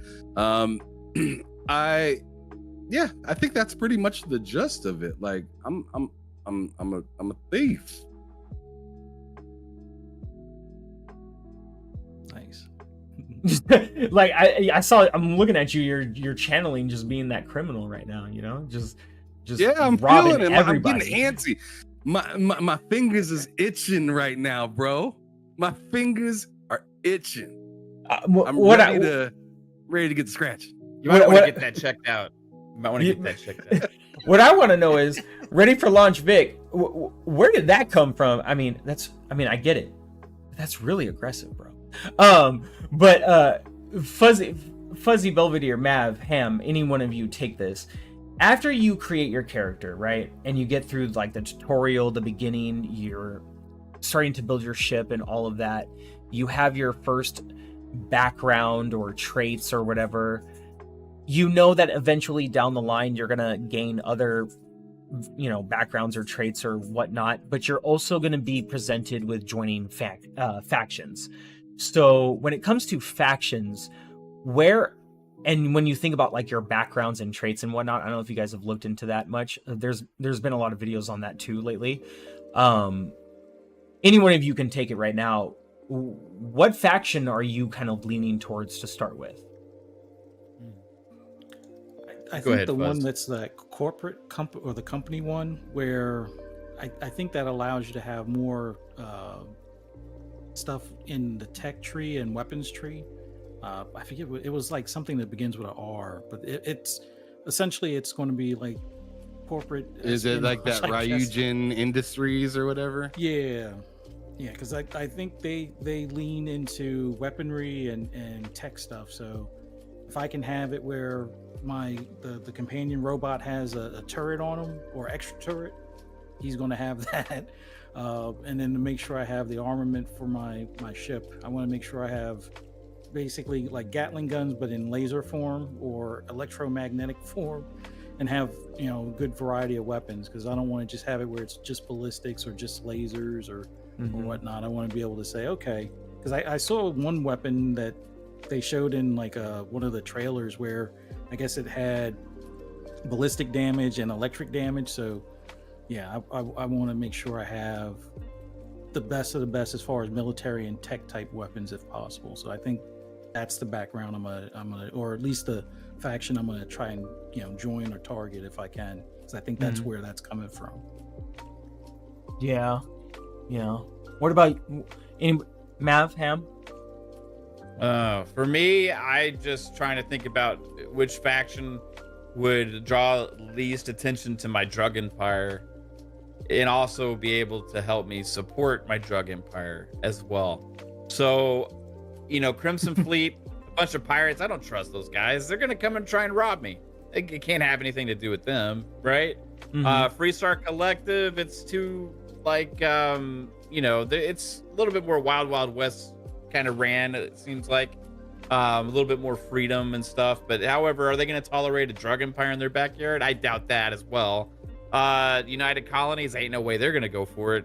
Constellation, they're too busy exploring and shit, so I kind of think I got to go with Fuzz with the Ryujin Industries, because corporations are all about money, and if we learned anything about Breaking Bad, who was behind it all, it was this big secret corporation, right? Behind the whole thing. So I'm going to take advantage of their money and help get going with the space empire and use their technology for my defenses of my distribution outpost and my space labs. Walter speculation, everybody. Walter speculation. You got to think about this stuff. You don't want to draw too much attention, but you also got to make sure you trust the right people, right? So like if you don't, Ryujin Industries, obviously they're just going to care about their bottom line, right? As long as they're getting their cut, I don't got anything to worry about, and they can help me. So Ryujin Industries all the way, and all the other ones can go fuck off. I don't want anything to do with them. They need to stay away from my labs. They need to stay away from my distribution outposts and all that stuff. I'm gonna make sure I put the outposts far away from my labs, as to not draw too much attention to the labs, and have multiple labs, so that way if one of them gets busted, we can still keep the operation going. Distribution, multiple planets. This is gonna be a big operation. And then eventually I'll have my own faction. It'll be Walter White Enterprises. They're gonna have to, it's gonna become so big, they're gonna have to mod it into the game. Oh my god, that's gonna you just have to like partner with like one of the modders out there and be like, can you do this for me, please? And then they just make it happen like 5 minutes later. Ready for launch. Vic says ham, crying emojis. The way you're talking, I feel they put the wrong person in jail. I believe you stole all the Starfield game and planted on him. Damn. Damn. Hey, bro, I had to do what I gotta do, man. You know what I'm saying? A brother gotta get by. A brother gotta get by. Shout out to Boogeyman, though. Shout out to Boogeyman, though, in the chat. He said TSWS Gaming is lucky this doesn't have drop in, drop out co-op. I'd drop in looking like a courier, land on planet, run up to him and go, excuse me, but we've been trying to reach you about your car's extended warranty. Oh, wow. I mean, these suckers trying to pickpocket me to death. Like, god damn, man, they know I ain't paying bills. Oh my they goodness. Over here trying to take your boy. They trying to take your boy down through legal means. This is disrespect. But speaking of which, let's segue for a second and talk about something that was obviously news on Twitter. Speaking of which, when it comes to being away from your ship, let's go into a little bit of Boundary Gate for just for a second, shall we? Everybody's already talked about this. In my honest opinion, who gives a flying fuck? There is a certain amount of distance that you can walk until you reach an invisible border. But let's be completely honest. You don't want to be so far away from your ship at all times where your ship can be stolen from you.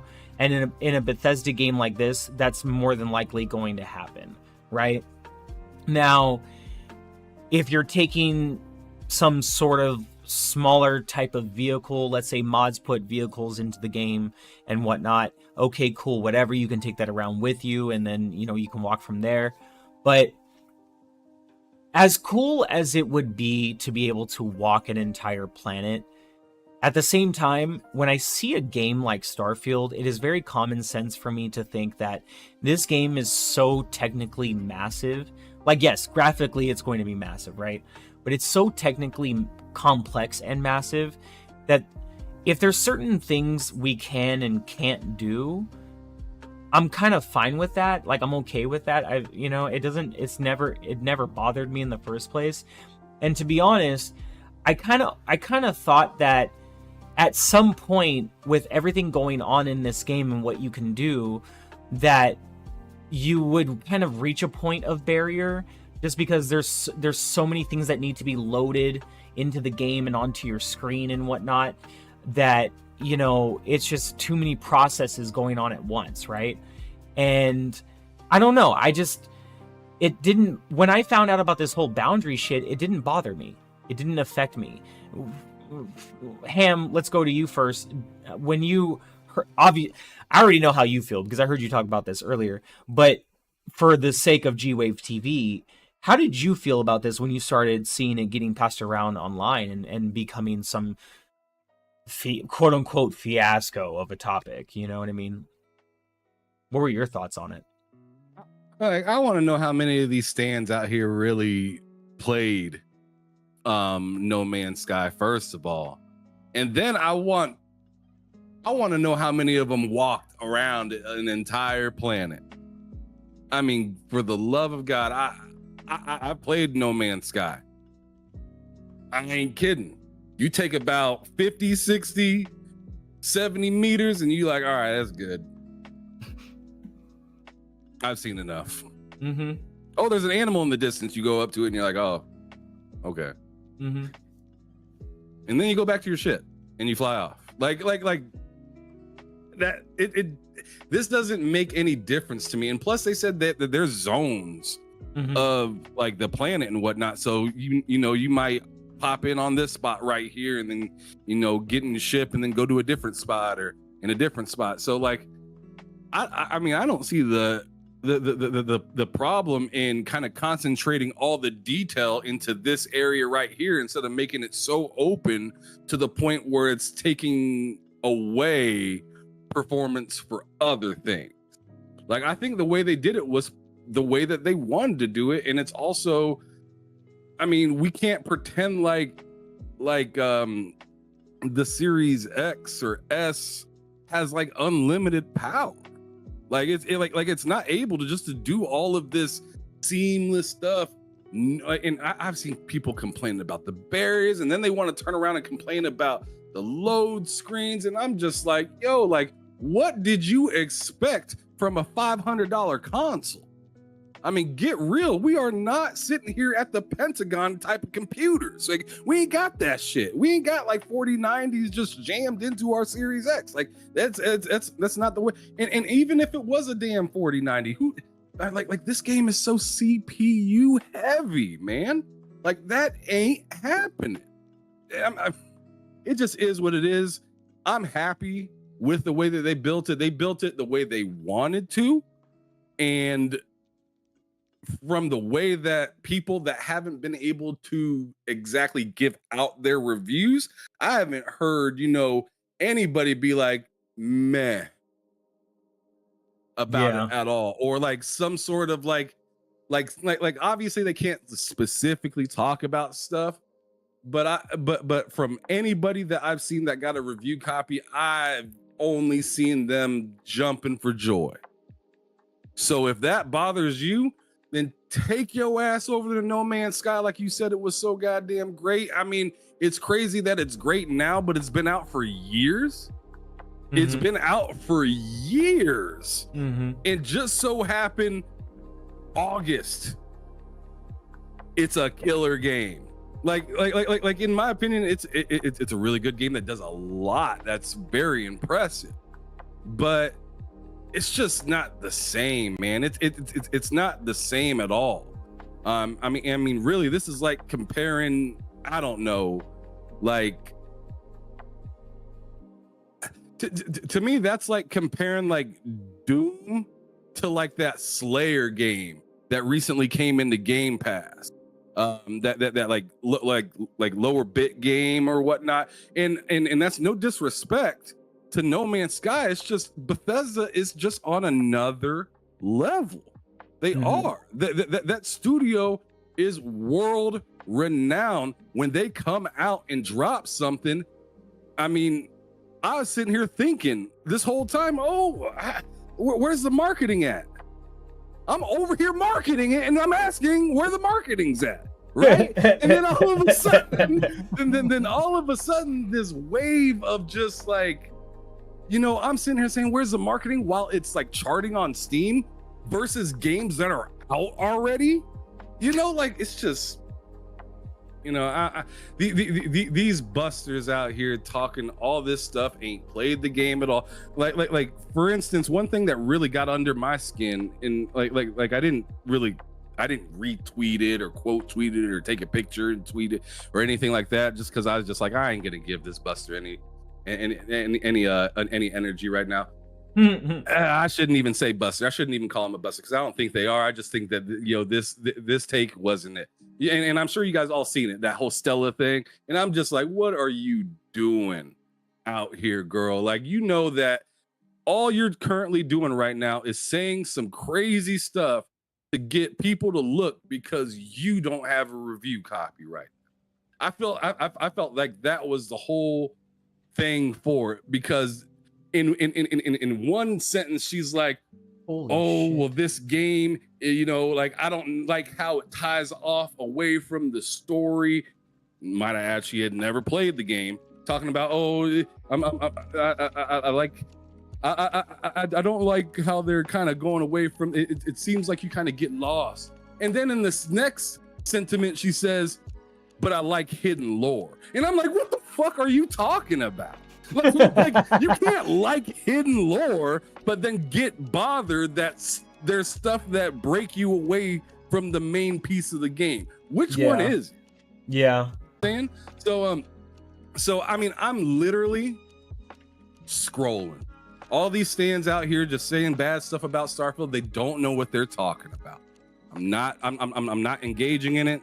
Garbage. I'm gonna continue with my day. So I didn't see this earlier, but Punty050 says to both you and I, Ham Solo, yeah, I'm a little LA Knight over there. I can't say it like he does. Shout out to LA Knight. That dude is so over. It's freaking ridiculous. And for those of you that are, you know, big fans of wrestling like myself, rest in peace, Wyndham Rotunda, aka Bray Wyatt. I did cry. It did hurt for me. Especially as a dancer, he is a very big creative mind, and it just really sucked that, you know, in the arts life and wrestling industry, we lost a really great mind. Anyway, so getting that out of the way, we are at 95 viewers right now. Holy shit. Thank you everybody so much for being here. Hit subscribe, give a like, turn on them notifications, send over them super chats, and if you would like to be a member of the G-Wave, go ahead and join our loyalty tier. There will be more things coming in the future, but for now it's to help support the channel so we can keep going into the future. Yeah, let's get it. Fuzzy, Belvedere, sir, brother, Uncle Fuzz. Your take, sir.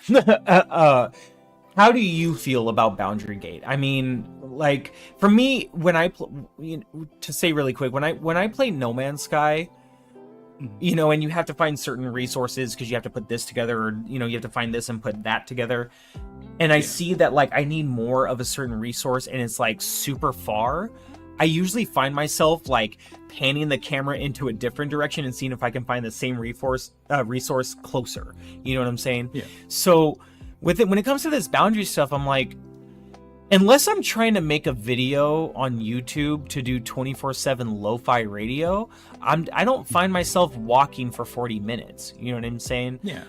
So how do you feel? How do you feel about Boundary Gate? I just thought it was strange as far as heading in the same direction for 10 minutes or 40 minutes with no real aim in that search. Like I'm that guy that on an open world game, I'm going over every nook and cranny kind of thing, but just walking a straight line for a set amount of time is not what I wind up doing. It's like, oh, it looks like there might be an outpost there, or it looks like, you know, there's an interesting, like, you know, forest or something like that down that way. I'll go over there, take some pictures, see if there's any, you know, wildlife there or something like that. So I'm not heading in one direction in a straight line for anything. Like, and if I am, there'd rather be some surroundings. Like if I'm doing like a time lapse type of thing where it's like, oh yeah, time lapse, and you can see the sunset or whatever, maybe. But I'm not doing that within the first couple of months of playing the game. I'm gonna be doing that maybe like after year 2, waiting on some sort of new mod or something like that, after I've already, you know, played the main game, played New Game Plus, and on my like 3rd playthrough or something like that. But I just thought it was silly for them to make that the focal point, as opposed to, okay, you can move your ship if you want to go to the next section. And I always look at it as, let's just, and I know some people on Twitter don't want to use logic or reality. Oh, well, if you can go light speed, why can't you, you know, walk on a gas giant or something silly? But I look at it this way: you only have but so much oxygen in like a spacesuit. So why would you be going that far from your ship? And like you said, somebody could possibly steal it. But it seems like, okay, you're going to go in one direction for 40 minutes and then turn back. Hopefully you have enough oxygen to last that entire time. it's just a weird way to play games. Like, it's almost like some people have forgotten how to enjoy games. Like, if I'm going to be walking on a alien planet, let's just say, I'm going to be close to my ship, make sure I have weapons. I'm going to make sure you have enough oxygen, resources. Yeah, make sure I have enough oxygen. Make sure I can find some resources. Otherwise, it's just a waste of time. Like, I would rather, like, unless I'm in sightseeing mode or something like that, I'd rather go to a planet and complete a mission. And if it's not telling me, oh, meet this one group or one colony that's 10 meters this way or something like that, it would be a silly thing to do. I get it. Oh, they're fake outrage, or maybe it's genuine outrage. I don't know, but the same individuals were talking about, oh, you can do this in No Man's Sky, or you could do this in Star Citizen, and it's like, I've been on the fence for at least 5 years on Star Citizen, and it's just one of those things where okay, Star Citizen doesn't really have a story because they haven't finished that part of the game. So yeah, you can walk around the planet, but why would you walk around the planet? Like, the only things really to do in Star Citizen is play space FedEx Simulator, basically. Oh, take this package to this place, and hopefully the NPC isn't on top of the desk when you go to talk to them, type of thing. Or hopefully the package stays in your ship and doesn't despawn or fall through the ship, kind of thing. Which, great looking game, but it's busted as all get out. Well, not all of it, but there's a lot of non-working things. And this is going to be a game where, I hate to use Todd's words, it just works. But you're not going to have to worry about a lot of the silly stuff that you would see at something like Star Citizen. And I never really cared for the aesthetic. Even today, for like No Man's Sky, the original like trailers they showed, they look kind of cool, but it wasn't really for that graphic style that they had. And now at least it looks more like the original trailers. But originally, when that thing first launched, it looked like it was mutated Pokemon or half mutated Pokemon creatures running around. And it was, it's taken them years to get that game to even be somewhat, I wouldn't say playable, but at least somewhat enjoyable. But it's just not my speed. Like, I played it with my kids for a bit, and then once they lost interest and went back to Minecraft, I can't really do Minecraft because of the visuals. But it just seems silly to focus on something that's really not an issue. Like, go back to what Todd said in the interviews. He said it's going to be like tiles, and that's fine. If it breaks immersion for you to walk 40 minutes in one direction to run into an invisible wall, then I want to see what they did when they played, Horizon Forbidden West, or Ratchet and Clank, or God of War, or any of those other games where you run into an invisible wall. Like, some of those games are supposed to be quote unquote open world, but there are many linear avenues or linear spots where you're not going to be able to go everywhere until you either progress or until that mission becomes available, or something to that effect. So I don't know. I would rather spend time playing the game for enjoyment than to be like, "Ooh, look at this! This is broken," or "Ooh, they lied," and like, okay, clout chase, whatever they want to call it, so be it. But I thought we played video games for enjoyment.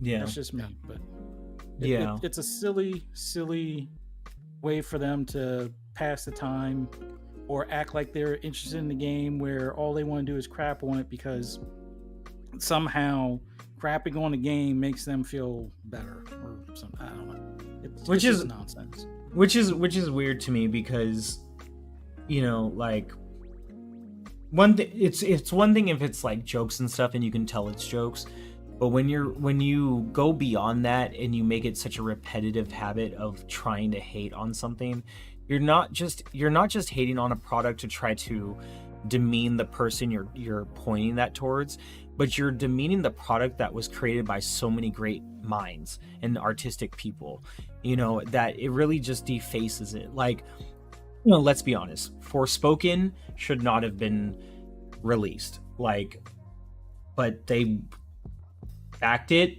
They spent money on it. They had to do what they had to do, and it is what it is. Do I call it for broken for laughs? Yeah, maybe I do. But at the end of the day, I do know that there were great people that worked on that game that wanted to see something come out of it positive.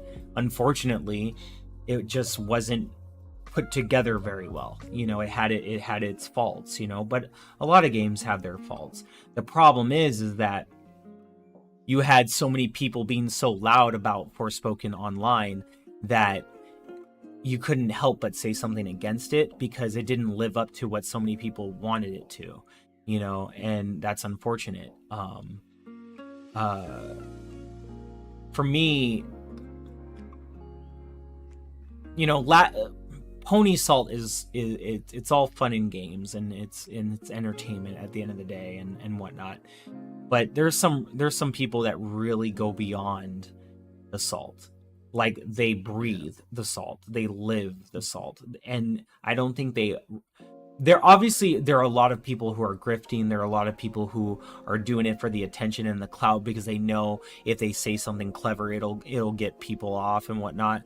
But there are some people that are caught up in the middle of that don't know any better, and that they really believe what they're saying, and it's just like, yo, hold up, you know what I mean? Like, it's great that you want to love your blue brand and all of that stuff, or red brand or green brand or whatever brand, you know, you want to love. That's great and all, but it's okay to also hold them accountable when they're not treating you the way you invested into them. You know what I mean? It's okay to like another brand because you want to expand your horizons. You know what I'm saying? But it is what it is, and it's going to be that way for a long time. Like I said, whether it's for clout or it's just because you just have people who don't know any better. But more often than not, I find it so funny, these arguments that we see online where people are saying things, you know, and it's just like, it's so easily argued or debunkable in a way to say that it's just like, how could you, like, why did you set yourself up for this type of failure? And sometimes I look at it and I'm like, this can't be because of clout. Like, I would never sacrifice that much of myself for clout. Like, make myself look that stupid and unintelligent for clout, for the sake of clout. But some people will go that far for anything. You know what I'm saying? But I just can't. That can't be me. Mav, let's get your take on all of this. How did you feel about Boundary Gate? And on top of that, I mean, to Ham Solo's point, how do you feel about, like, all this IGN stuff? I mean, you know, granted, this was a separate matter, but the fact that she works for IGN, you know, Stella or whatever, I keep wanting to call her Steel, not the same person at all. But like, I guess Stella was trying to get her groove back, and she couldn't find. She couldn't find the wave, you know what I'm saying, in order to do that. No pun intended. But what's your take on this, Mav? How did it make you feel seeing all of this? It's interesting. I just tried clicking back on the IGN person's account. It says these tweets are protected now. So obviously she got enough grief to, like, hide her channel or her Twitter or whatever. I thought first talking about the post that she made, now personal account, whatever, I know, but like, these people that work for, like, games media, like IGN, the biggest games media company out there, I don't know if I've seen them talk about other games like she did before a game launches, right? Like, they're usually like, well, see what the game comes out, if I'm gonna like it or not. But like, actually go and try write like negative points about how you're feeling about a game that's this big before it comes out, it was kind of weird. And it's strange. It kind of goes to the magnitude of this game too, because you're seeing things that you don't usually see with this, and you can talk about briefing from people, or you can talk about clickbait, or you can talk about people seeking attention or putting thoughts out there when they normally would never do something like that. But for that, it kind of backfired on her, I think. And, you know, I mean, obviously got her the attention she didn't want. But at the same time, it's kind of weird to see that. IGN is a whole piece of crap site anyway for me at this point.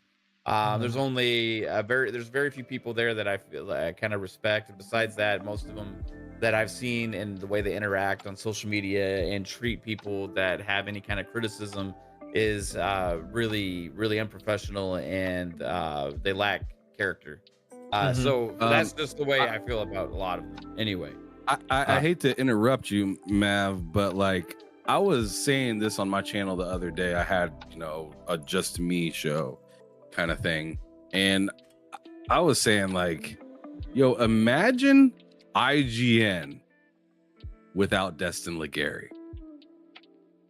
Well, like that's what I'm saying. Like, just imagine that world of just IGN without him. He's the only one that consistently talks about Xbox and in a positive light. And like, but having way more success with his own channel, you know what I mean? Because like it's like he had to go and create another space to talk about the stuff that he wanted to. So like tragic. He's also had some of the best stuff I've seen on IGN recently, like including the interview with Phil Spencer, which like fire. If you want to say, hey, that interview, he was hitting hard-hitting questions. That's the kind of stuff you want to see, right? Exactly, because the other interview with old girl, it was just like a learning lesson. It very much reminded me of like my show, like Behind Them Sticks, right? Where you're just like learning about Phil, and some stuff. But what Destin did, I was like, yo, like, Phil's back in court. Yeah, dude, you ask correct questions, and like that's coming from somebody Destin's been very positive about Xbox, but he also gives them criticism sometimes, as many of us have, right? Right. But like that, and that's the way you kind of should go. But like for somebody that works at IGN and does their video content or whatever she does, to go out there and be like, this is based on nothing, just what I've heard from people listening to podcasts. I'm uninterested and I'm worried, or the bullshit spew. And now I'm going to tell you that it doesn't really matter what I have to say because I'm spewing bullshit anyway. So have a nice day. So what's the point of it? What is the absolute point of that post? Absolutely nothing. Now moving on to the boundary gate, right? I feel like there's some legitimate questions there, right? Because we don't know the answer to it. But is it a controversy? No, it's just limitations that we have to discover when we play the game. I did the math on this to show how stupid people are, okay? Put it into perspective. If people want to walk around the entire planet, there's people that have done like done math and looking at points of interest and different things on Starfield and come to the conclusion that Starfield's planets might be around 1/20th scale, right? 1/20th scale from like what they would actually be. Okay, if we put that into perspective in real world days, if I was to walk around Earth, it would take 346 days at a walking speed to walk around the entire planet. 346 days. Now, if you take that and divide it by 20, that's 1/20th. You would still have to walk for 415 hours to walk around the entire planet. Mind you, it's also fucking impossible because there's oceans and mountains and stuff that you just can't walk through. The point of people just saying, I want to walk around the entire planet. Why? Why waste 415 hours on something so pointless and stupid and boring? You're wasting your own time. You're wasting 415 hours that you could be doing actually playing the fucking game. Like, this is not what are you doing? If you would think it would be the worst damn game on the planet that's ever been made if you walked in a straight line for 415 hours on a barren planet. Why would anybody want to do that? Nobody wants to do that. Shut up. Dang, Mav, I can feel the grease from over here, bro. You are cooking. Oh my God. Damn. Let them know, Mav. Shit. Tell them how you really feel. Goddamn. It's just stupid. Even if you took that and you said, well, it's 1/50th scale. It's still a couple of 100 fucking hours to walk around Earth. And you can't even physically do it because there's terrain. There's things up and down on the planets and water and shit that you can't walk through. It's impossible. You morons. Now take that also into perspective and say like, well, why I want to go to that planet? You can't. It's made of gas, you fucking moron. How are you gonna on gas? And if you did, you would be ignited into fucking flames and be non-existent forever. You'd be gone. You can't do it. You go fucking blow air. Try and step on it. You can't, you idiot. It's impossible. You want to walk on the sun? Enjoy that experience. Oh shit. Oh shit. TTS. Shout out to Dirt and Sean. Oh my god, I had to say it. Oh, TTS. Talk that shit, please. Oh my god. Not to take anybody's catchphrase, but good lord. Mav, let them know. Because it's real. Like some King James said in the chat real quick, before I forget, I have to reply to this. He said, I actually respect Stella's opinion because it wasn't biased towards Xbox. All of the criticisms on all of the criticisms on Starfield are non-factors if it's on PlayStation.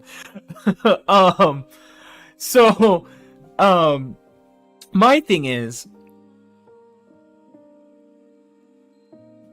Stella works for IGN, right? It's a due diligence thing for me, where you represent this big brand, this big corporation, right? So even if you're not speaking under IGN, you're still speaking for IGN because you work for IGN. Along with her statement and all the other shit that has happened the last couple of weeks, like, oh, they didn't add the logo in this video for these games, and one of them specifically is coming to Game Pass, Liza P. And then in this video, they didn't mention Xbox or Game Pass for this and this and that. Like, for one, is anybody proofreading this shit before it goes out the door? And if the answer is no, why not? 2, Stella, you're representing IGN, girl. And somebody said this in somebody else's chat, and I didn't like it. This has nothing to do with Stella being a woman. That is so fucking stupid. That would be disrespectful to my wife and my daughters, okay? If I made this about her. I've seen that shit. So Jay dumb. Bari posted earlier today, and I was like, man, because he was talking about the whole, like, what's it called? The King Thrash thing, and he was like, oh, if he wasn't black, and I was like, God damn it, man, so dumb. I was like, God so damn dumb. it, here we go again. Like, this was not the moment to play the race like card. It's a fucking jig, throwing it out just like he just is playing Monopoly, like it ain't no thing. And then I hate it when people do that. It's embarrassing. Isn't it? And just such a cheap scapegoat to something. Yeah. I mean, that's you saying I have nothing left logical to say. So you deflect. I'm just gonna go on. Yeah, I'm just gonna deflect as hard as possible and just hope that somebody finds this factual, when it's just clearly just like I ain't got no problems with Jay Bari at all. In fact, I've even had him on my show, but like, it doesn't matter if he is for the PlayStation, Xbox, PC, whatever. When you use an like ethnicity as a reason to feel like you have to like you're fighting the good fight, you better be damn sure that it makes sense. Yeah. Or else you just look like a clown. Yeah, like it's that supporting a clown with clown lingo. That doesn't work.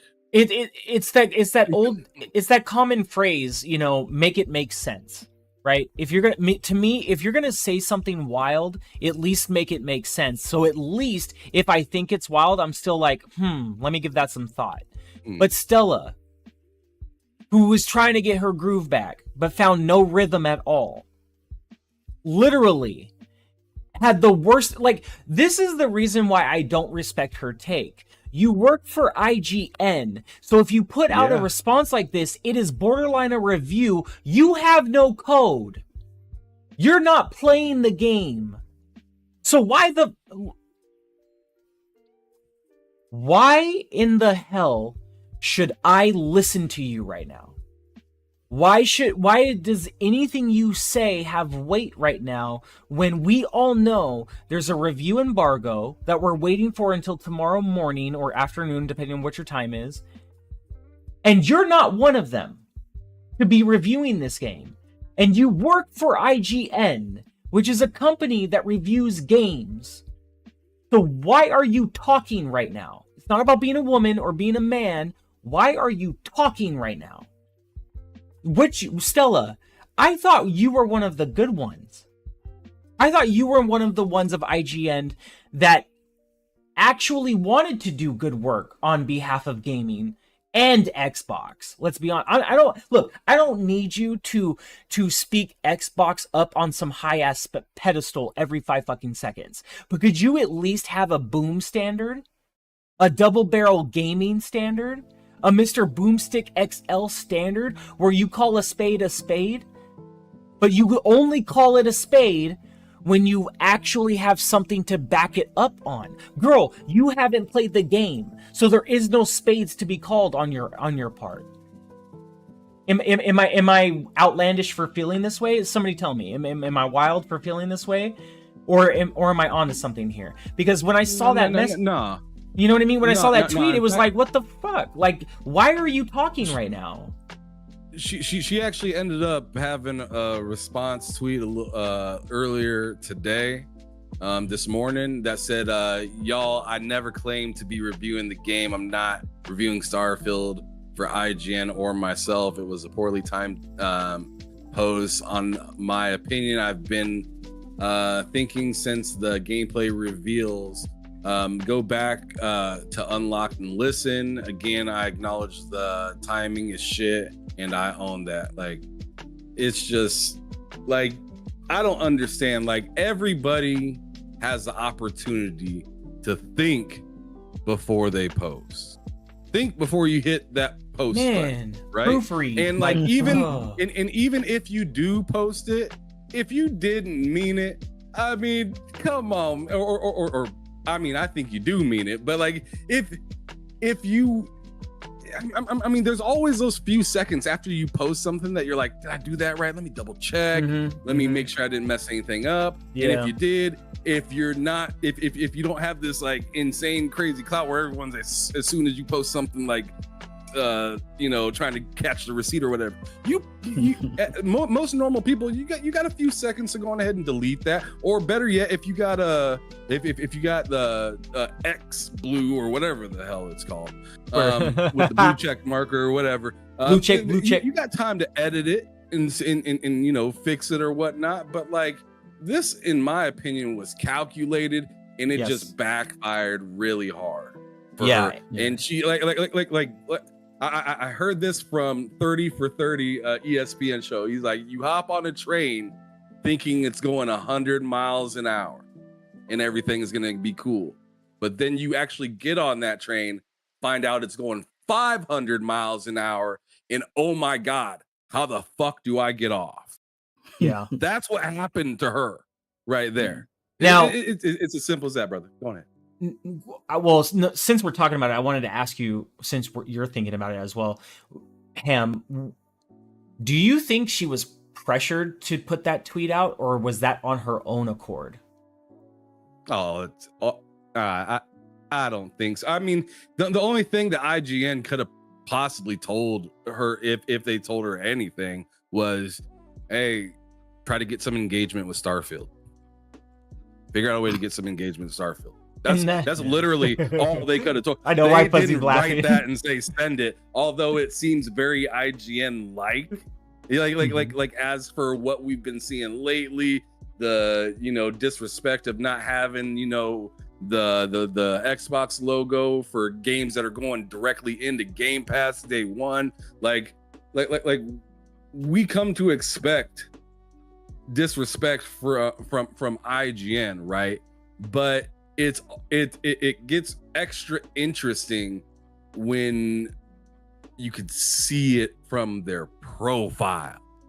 It gets a little extra when you're like, there's that motherfucker right there. What is that?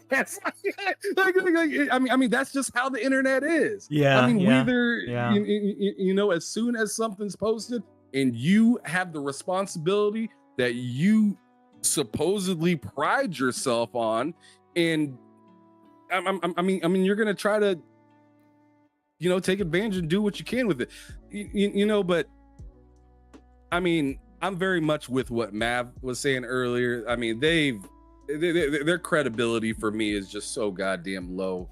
I mean, I just don't. I watch some of, or like look at some of their articles just to kind of shake my. I mean, it's almost entertainment anymore, because it's just like, that's not what it is. When you see that, it's like watching a little bit of a clown show sometimes. Especially like, I don't know if you watch that co-op thing with Vampire Survivors that Stella did. Tragic. That was like the worst. Oh, bruh. Like how can you be of a DLC of a game? I was just like, man, like I went. I felt bad for her. I specifically sat my wife down and I said, we're watching this because she loves Vampire Survivors. I've already 100%ed the game, so I really like the game. So I'm sitting there watching it to see, like, you know, what kind of information do they have? They got some people off the street just to play the game and turn it on and run around like 4-year-olds. It felt like guests on the Conan O'Brien show. Here? Bruh. It was so sad. I felt so bad for her in that moment. I didn't because like it does not take too much thought to say, yo, you do this, you do this, you do this. I'm playing and just let everybody know, hey, I'm playing with some people that are new to the game, and I'm gonna help direct them so you can see what it's like to play Vampire Survivors co-op with friends. Wow, how hard is it to say something as basic as that? But instead they're like, yo guys, guess what? We got Vampire Survivors co-op, and I'm just gonna run. And that's exactly what they did, and they all died like within like 5-10 minutes. I understand you may not want to have a whole 30 minutes because that game, you know, can be kind of long to watch or whatnot, but I mean, it was just such a poor presentation of something that's supposed to be dope fun. You got people running around saying, I don't know what's going on, what's happening. And I'm just like, what? I'm just like, why? What are we doing here? A bunch of chickens with their heads cut off. You got over 50,000 views, and people are just like, I don't want to play that shit. It looks terrible. Like, what is this? No, the reason why I felt bad for her was because, yes, she plays it. She was trying to explain it, and everybody she had on with her, like, who booked this program? You know what I mean? Like, if it was WWE, who booked this match? You know, like, who wrote this? And Fuzzy, let's go to you next, because I know you got some things to say. I can tell. But it was just like, I felt bad for her in the vampires bit, survivors bit, because, like I said, if you watch it, she's trying to explain it, and it doesn't even seem like anybody's really listening to her, and that's why I kind of felt bad, because it was like, yo, like okay, let's be plain and simple. If you hired the four of us to be on IGN, we would take that shit seriously. And we would want to do the best we could at what we already do now for the gaming community and industry. Because we want to do right by the people, and we know that if we bullshit, we're going to get called out for it. So why do we want to get called out for bullshit when we can be legendary for being real about this shit? So Fuzzy, for you, like, after hearing everybody else's takes and whatnot, how do you feel right now? Spit some thoughts for us. Well, I knew something was up. Whenever somebody makes a novel as a picture, and because it's too many letters for whatever subscription level they have or whatever on the app formerly known as Twitter. You already know some BS is coming.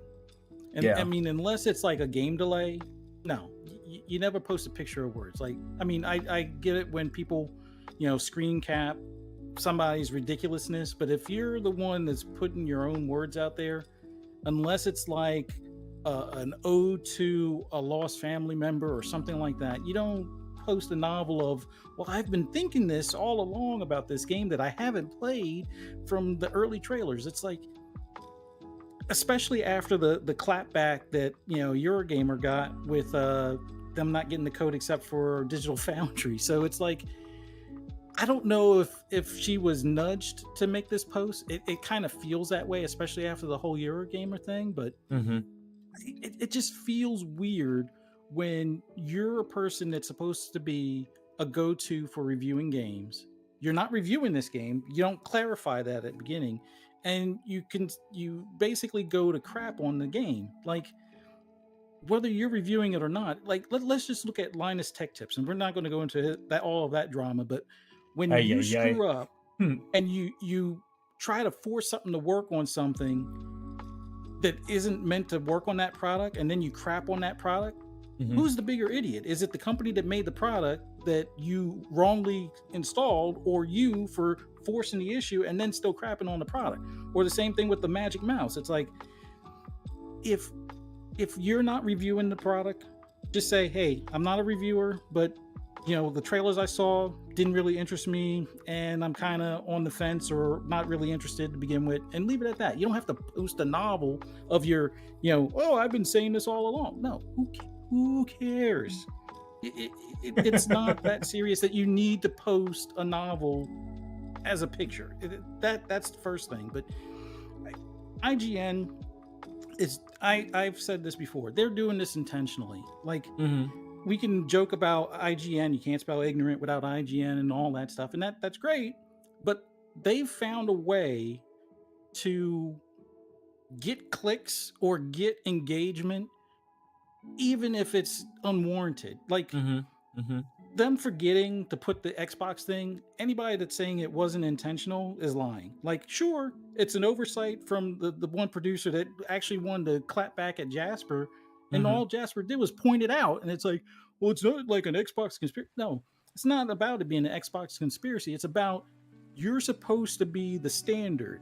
Yes. And when podcasts, new, old, or whatever, are doing a better job than you guys are, that have funding, like hundreds of thousands, if not millions of dollars of funding, and you're doing a piss poor job, and you wonder why you're losing engagement, you wonder why you're losing advertising dollars. That's why.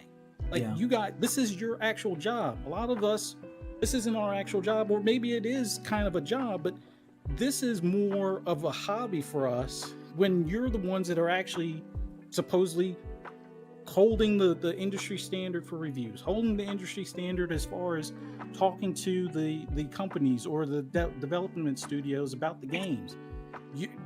It just feels like they intentionally want to drive traffic and engagement by pissing on one brand and not the other, because they know if they piss on the other brand, they're cut off. And until recently, Xbox would never cut them off. It's like they could spit in their face and they're like, here's your code for Redfall, but now that we see Eurogamer is not getting it, except for, like I said, Digital Foundry, maybe we'll see some change. I doubt it, but there's always hope. I mean, if me personally, if I was somehow involved with marketing for Xbox, I think they would be on the blacklist for 1 year. And then when they get their crap together, maybe we would reconsider, that blacklisting. But in the meantime, even though it may not be as broad of a reach to reach out to community content creators, I would rather go that route than have people that aren't interested in the game crap on the game before, even with them not even being the ones for a review and it not being reined in by the company. Like, a lot of times you can have your own opinion, whether you work for one of these companies or not.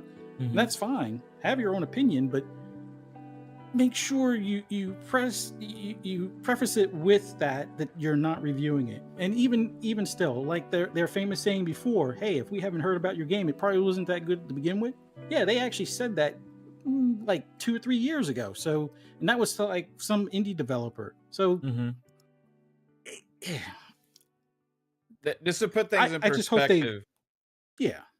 I just hope. Oh, I'm sorry. Go ahead. No, you go ahead. You finish, Buzz.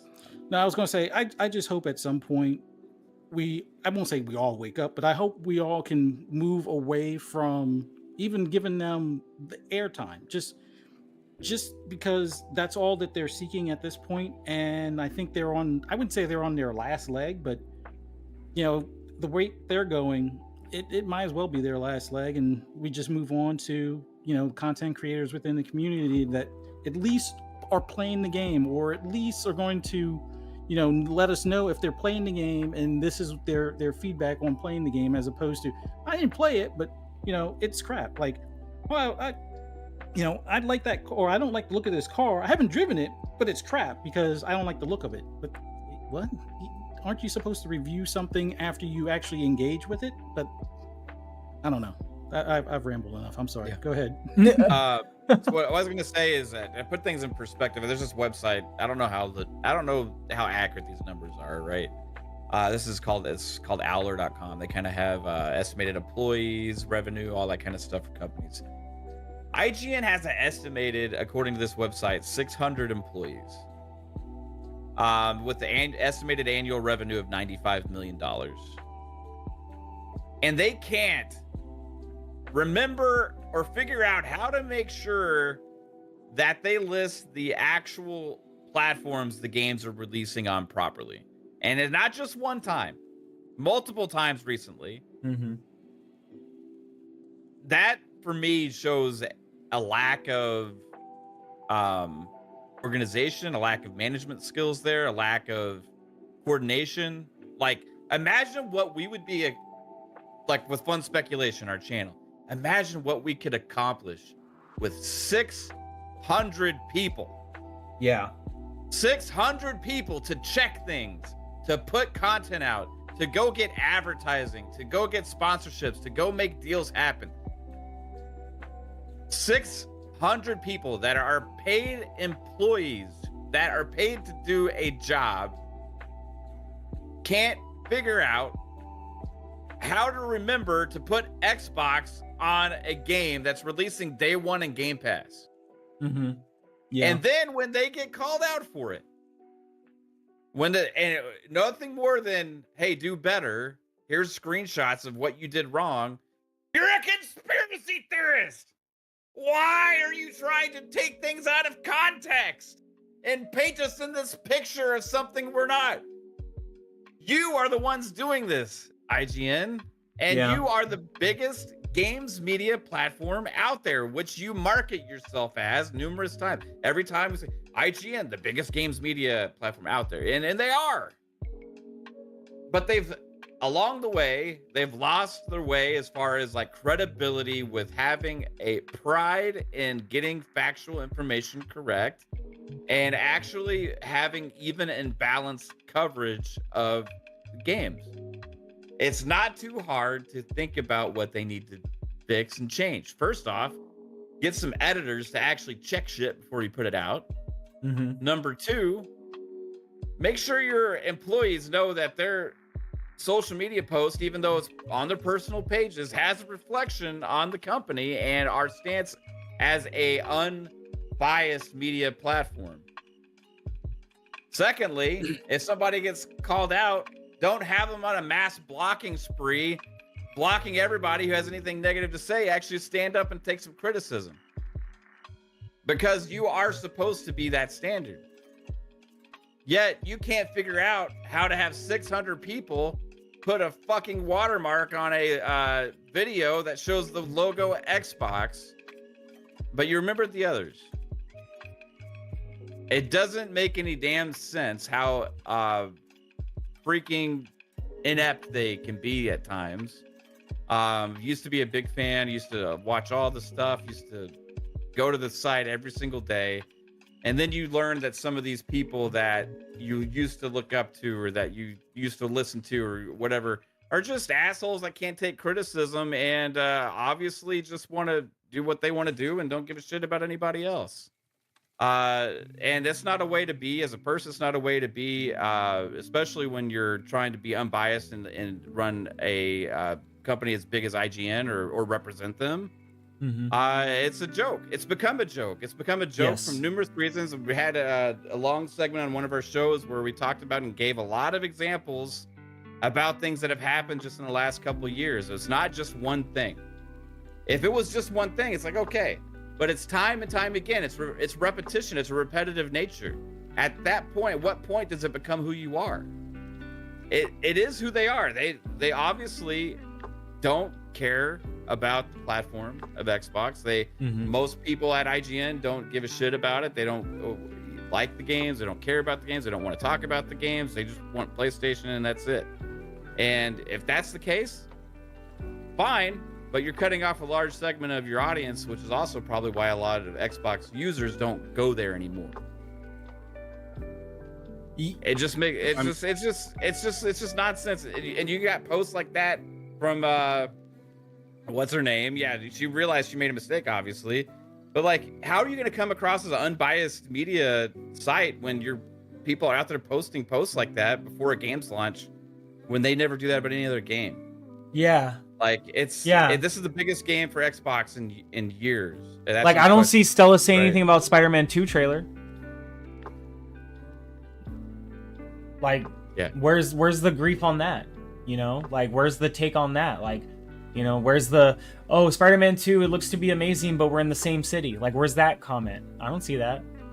Like, it's just... Bottom line is they just suck. I mean, they suck now. There's no point in watching any of their content or anything, you know? Yeah, the thing is, and somebody else said this, it might have been Boom, I could be wrong, but we should almost be thankful for these games news outlets for being so shitty nowadays, because honestly it's making more people come to podcasters. Because with us, it's like, we understand what it means on YouTube to be held accountable. So it's like, you know, if we're going to come incorrect with information, you're going to hold us accountable. And that can either make, you know, turn us into somebody who just talks a whole bunch of shit or somebody who's credible about their news. Like, I'll say it time and time again. If Dreamcast guy actually did credible like takes and reviews and news and wasn't about the bashing, but just kept an honest opinion about things when it came to reviewing games and whatnot, he could be really great at this and so much more like higher than what he is right now. But he feels like this is the way he should become famous and well known and all of this stuff. I mean, shoot, Paris even called him out publicly, like, this is not who he really is. So like we all first thought like he was just an idiot, like a village idiot, right? And then over time you started to realize like, no, these takes are just so left field. Like, he really has to be doing this on purpose. And lo and behold, he is. He's just grifting the shit out of this. And, you know, it's I don't know. Like, there's a lot of great content creators out there that don't even know how great they actually could be because of the content they're choosing to do. But it is what it is, you know? For us, we'll keep it 100. As best as we can, and, you know, hold it down for the rest of the community as best as we can. But publications like IGN and Kotaku, you know, it's just like, I even said it the other day. I was like IGN is looking real Kotaku right now, because it's just like everything they put out, it just feels like smut. You know, nothing seems credible anymore. You know, I don't know about you guys, but, and this isn't me trying to virtue signal, like, I didn't blast it out like for everybody to like get behind me or anything online or whatever, but I don't follow IGN anymore. I don't subscribe to them anymore. You know, when they do gameplays or like when they do showcases for, you know, people's you know, live events or directs or whatever the hell it is, I'm not going to their channel anymore. I'll go to the people who are actually doing it. You know, like, I'll go to Xbox, I'll go to Bethesda, I'll go to, you know, these indie studios that are putting out their own events and whatnot. I don't need to watch Summer of Gaming with IGN. Like, why the hell do I need to watch them? Like, why am I because they're showing the showcase that's already live on the channel from the people who are directly doing it. Like, why do I need to be watching IGN? And I'm not saying that anybody needs to take a stand with me and not watch them with me. If you guys want to watch them, watch them. I don't give a fuck. But for me, it's just like, if I don't like something, I'm not gonna use it. Why would I? What's the point? Just because everybody else is using it, I don't care. So, like, fuck IGN. I don't give a shit. I've said it multiple times on Twitter, X, or whatever the hell you want to call it. Fuck IGN. Like, I went to them as a source, and they're bullshitting me. So fuck them. And if people want to still use them, that's cool. I'm not going to hold it against them. If people want to watch their streams for when events go on and whatnot, cool. Like, I'm not going to hold that against anybody. This is just personally for me. So if nobody wants to stand behind me, I don't give a damn. Like, I really don't care. But I don't like IGN anymore. It doesn't feel like a credible source. In my dance career, if there was a group or a dance studio that I didn't want to be a part of, I'm not gonna fucking go there. I don't give a shit. I don't care what they offer. If I don't want to be there, I don't want to be there. So IGN, I don't want to be there, and that's their fault. That's just how I feel. If anybody else feels the same way in the chat, let me know. But this isn't about virtue signaling. This is just, or taking a stand for something. It's just, dude, they suck. Like, I stopped reading Kotaku and listening to Kotaku years ago, and that's not me virtue signaling. I hate Kotaku with a passion of the Christ. So, they can suck it. Like, but Kotaku's going to be Kotaku, and if you want to read their articles and look them up, that's on you. I don't care. But that's just me. Sorry for that little rant, but I just, like, it's not hard to be true, and it's not hard to be credible, and it's not hard to be accountable. So when we as a community come to you as a source, just be real with it. And if you don't want to be real with it, then just call yourselves PGN, PlayStation Games News, because that's all you are to me now. Like, you guys will give this great breakdown of PlayStation stuff or third party stuff, and then when it's Xbox stuff, it's like you'll cover some things, but then you'll not do things, and it's just weird. I don't know. It's stupid. Let's get into the two super chats that I missed from earlier. Alvin with a $2 super chat says, Mav summoning his inner gunnery Sergeant Hartman. And Mav was going off. Let's keep it 100. I love it when Mav goes off. That shit, like, when I'm like listening at home and just in the chat, and Mav just starts going off, I'm like, I'm by myself in the kitchen. My wife is probably in the living room. I'm just like, talk that shit, man. Oh shit. And my wife's looking at me like, what's happening right now? And I'm like, Mav's going off. And she's like, who's Mav? And I'm like, you better get on YouTube and find out. I swear to God. The second super chat was ready for launch. Vic, thank you so much for, again, the $5 super chat. Other Zinc said, quote unquote, if you want to hide knowledge from a dummy, put it in a book. King Trash, or Trash King as he said, go hide in a gas planet for some weeks. Damn, savage. The gas planet shit, that is just, we don't even need to talk about that. That's just, everybody's talked about it all day. He's an idiot. To be honest with you, if we're going to say anything about it, I don't think King Trash I don't think that was for clout. I don't think that was grifting. I don't think whatever it was. I honestly think that was a moment of stupidity. And just like Stella, there was no going back. Like, it was way too late. So we don't really need to talk about that. TSWS covered that earlier. That shit was amazing. That shit was hilarious. King Trash, just, bruh. Why? Yeah, I don't even want to get into it. I'm sorry. I can't. Last topic of the show, because we could talk about King Trash forever, right?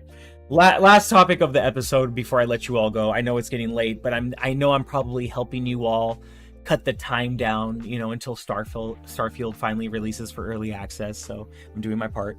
But the last topic of the night, the last thing I wanted to ask all of you is, it was, let's see, shipbuilding. I wanted to talk about, So we talked about factions, we talked about traits, we talked about backgrounds, we talked about a little bit, we talked about shipbuilding and whatnot, we talked about character creation. The last question I want to ask you is, and we kind of talked about this a little bit earlier, do you really think that because only 10% of these 1,000 planets has life or whatever the hell, do you think there's a planet out there amongst these 1,000 plus planets where there's like something, a big Easter egg waiting to be found? Or do you really think that these barren planets just really have nothing on them? Fuzzy, let's go to you first. Do you think that there is something out there waiting to be discovered that Bethesda put out there? I think there is. Like someone was mentioning this earlier in the chat, like the Tesla Roadster, or not the Roadster, but what was going to be their replacement for the Roadster that they launched on SpaceX. Probably like about 10 years ago at this point. Oh my gosh, yeah, I remember, yeah. That I'm hoping that's somewhere to be found. I remember hearing some sort of rumor that was going to make an appearance in a game, although I don't remember if it was. That would be funny. Starfield, but I'm hoping things like that are going to be some of the Easter eggs. But as far as like the planets out there, I would believe there's going to be at least an Easter egg on 10% of what is in the game between the moons and stuff like that. So whether it's something on an outpost or something in like a point of interest kind of thing where there's like a maybe a Stargate or something like that. Maybe there'll be an Easter egg to a movie or to another Bethesda game or to another Xbox game somewhere. I think there will be a decent amount, not one on every planet, let's say, but I think every planet will have something probably worthwhile, whether it's a visual thing or resources. But as far as Easter eggs, I think each of the systems, so some planet or moon within a solar system will have some sort of prominent Easter egg, and maybe one that's a little more hidden that you may have to uncover, kind of thing. Yeah. What about you, Mav? Like, what do you think? Like, it's so vast. Like, there has to be mystery out there, right?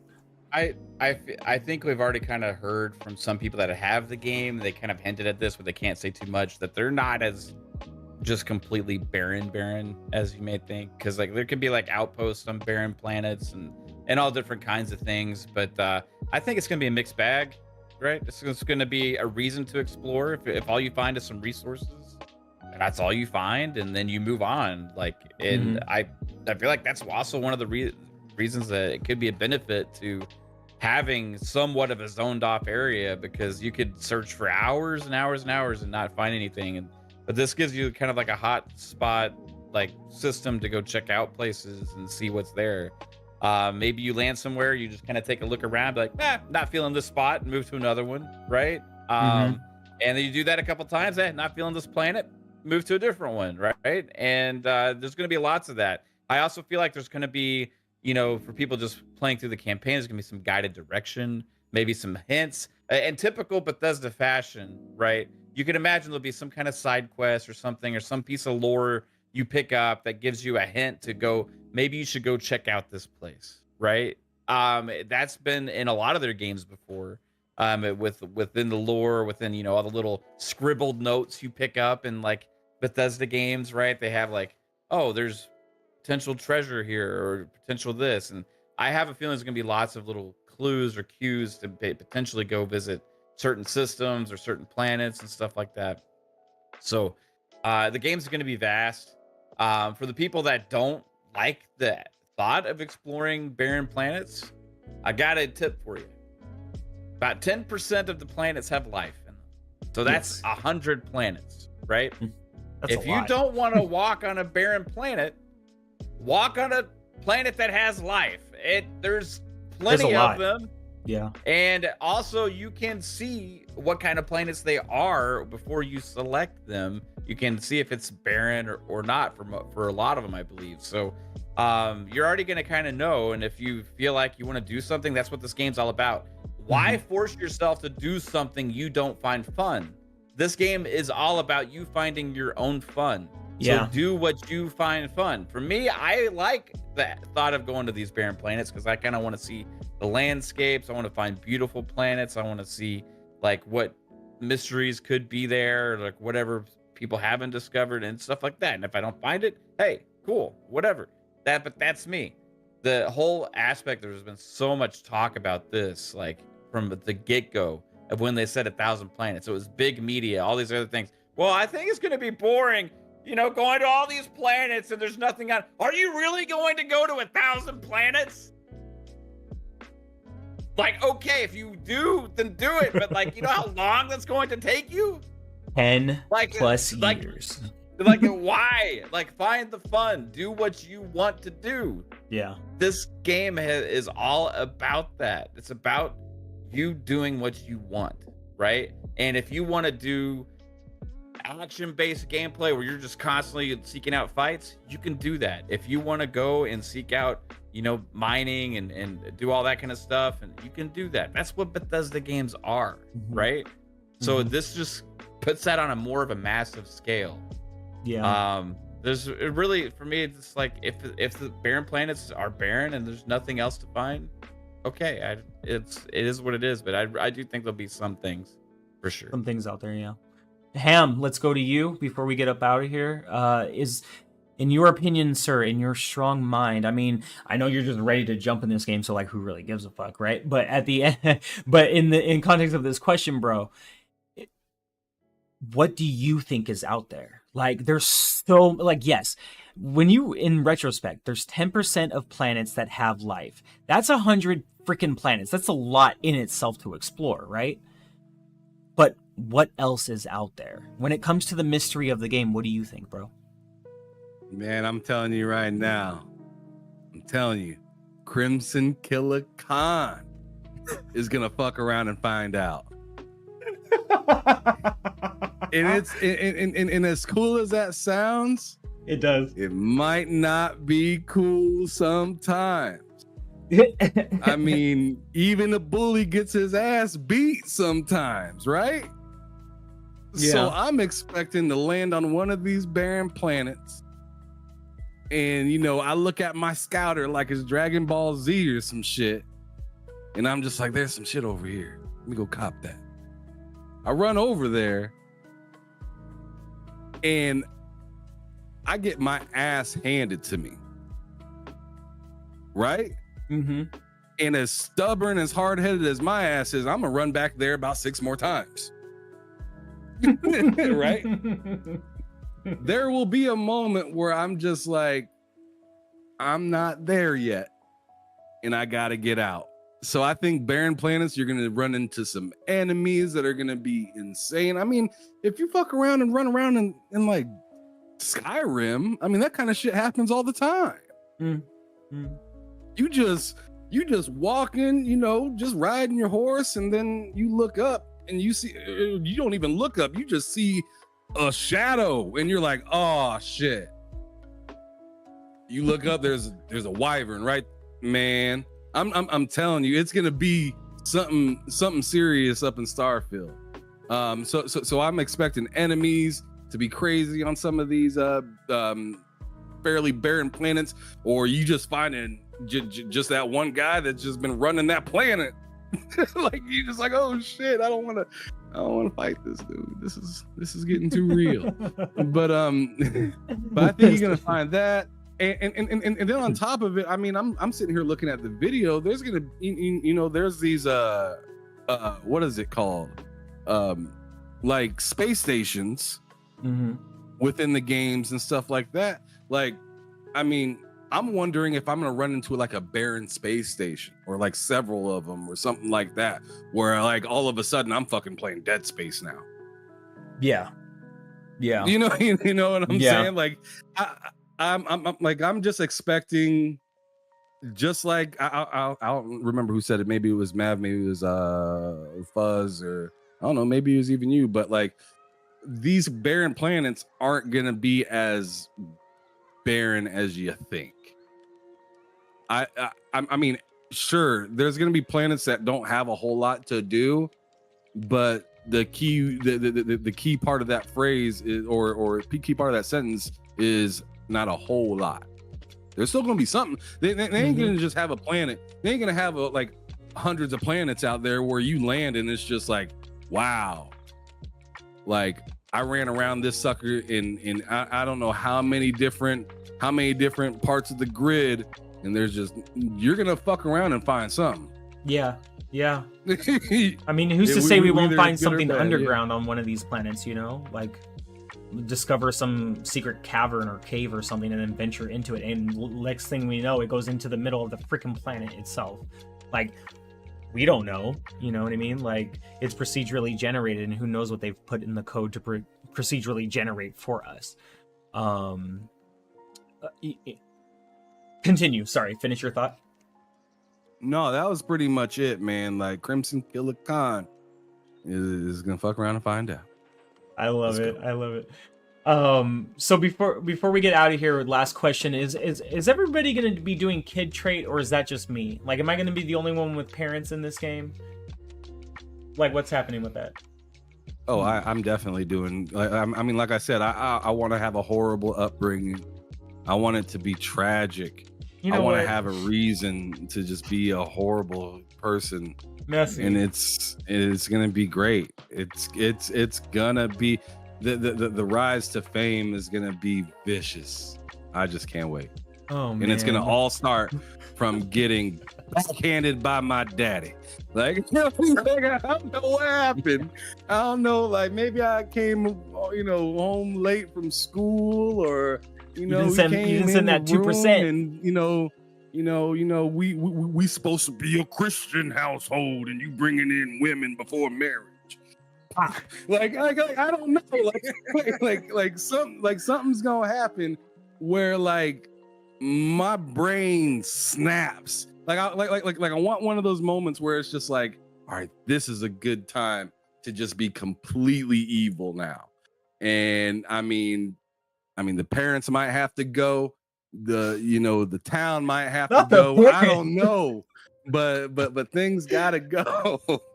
Not the rents. Oh my god. Oh Lord. He said the parents might have to go. He's like, I'll keep the companion. I'll keep this little friend over here. But my parents, that 2% is kind of steep right now. You know what I'm saying? Oh my god, I can't with you, Ham. Let's get out of here. I can't. That's messy. Oh my god, this game is going to bring out so many different sides of people. It's going to be amazing to watch online, and I'm here for it. I can't wait to see it all. Like I said, I'm going to be live streaming. The chat spoke up. They answered the poll. I will be live streaming Starfield tomorrow evening, 5 p.m. Pacific. Not on time. I do get off work at 5 p.m.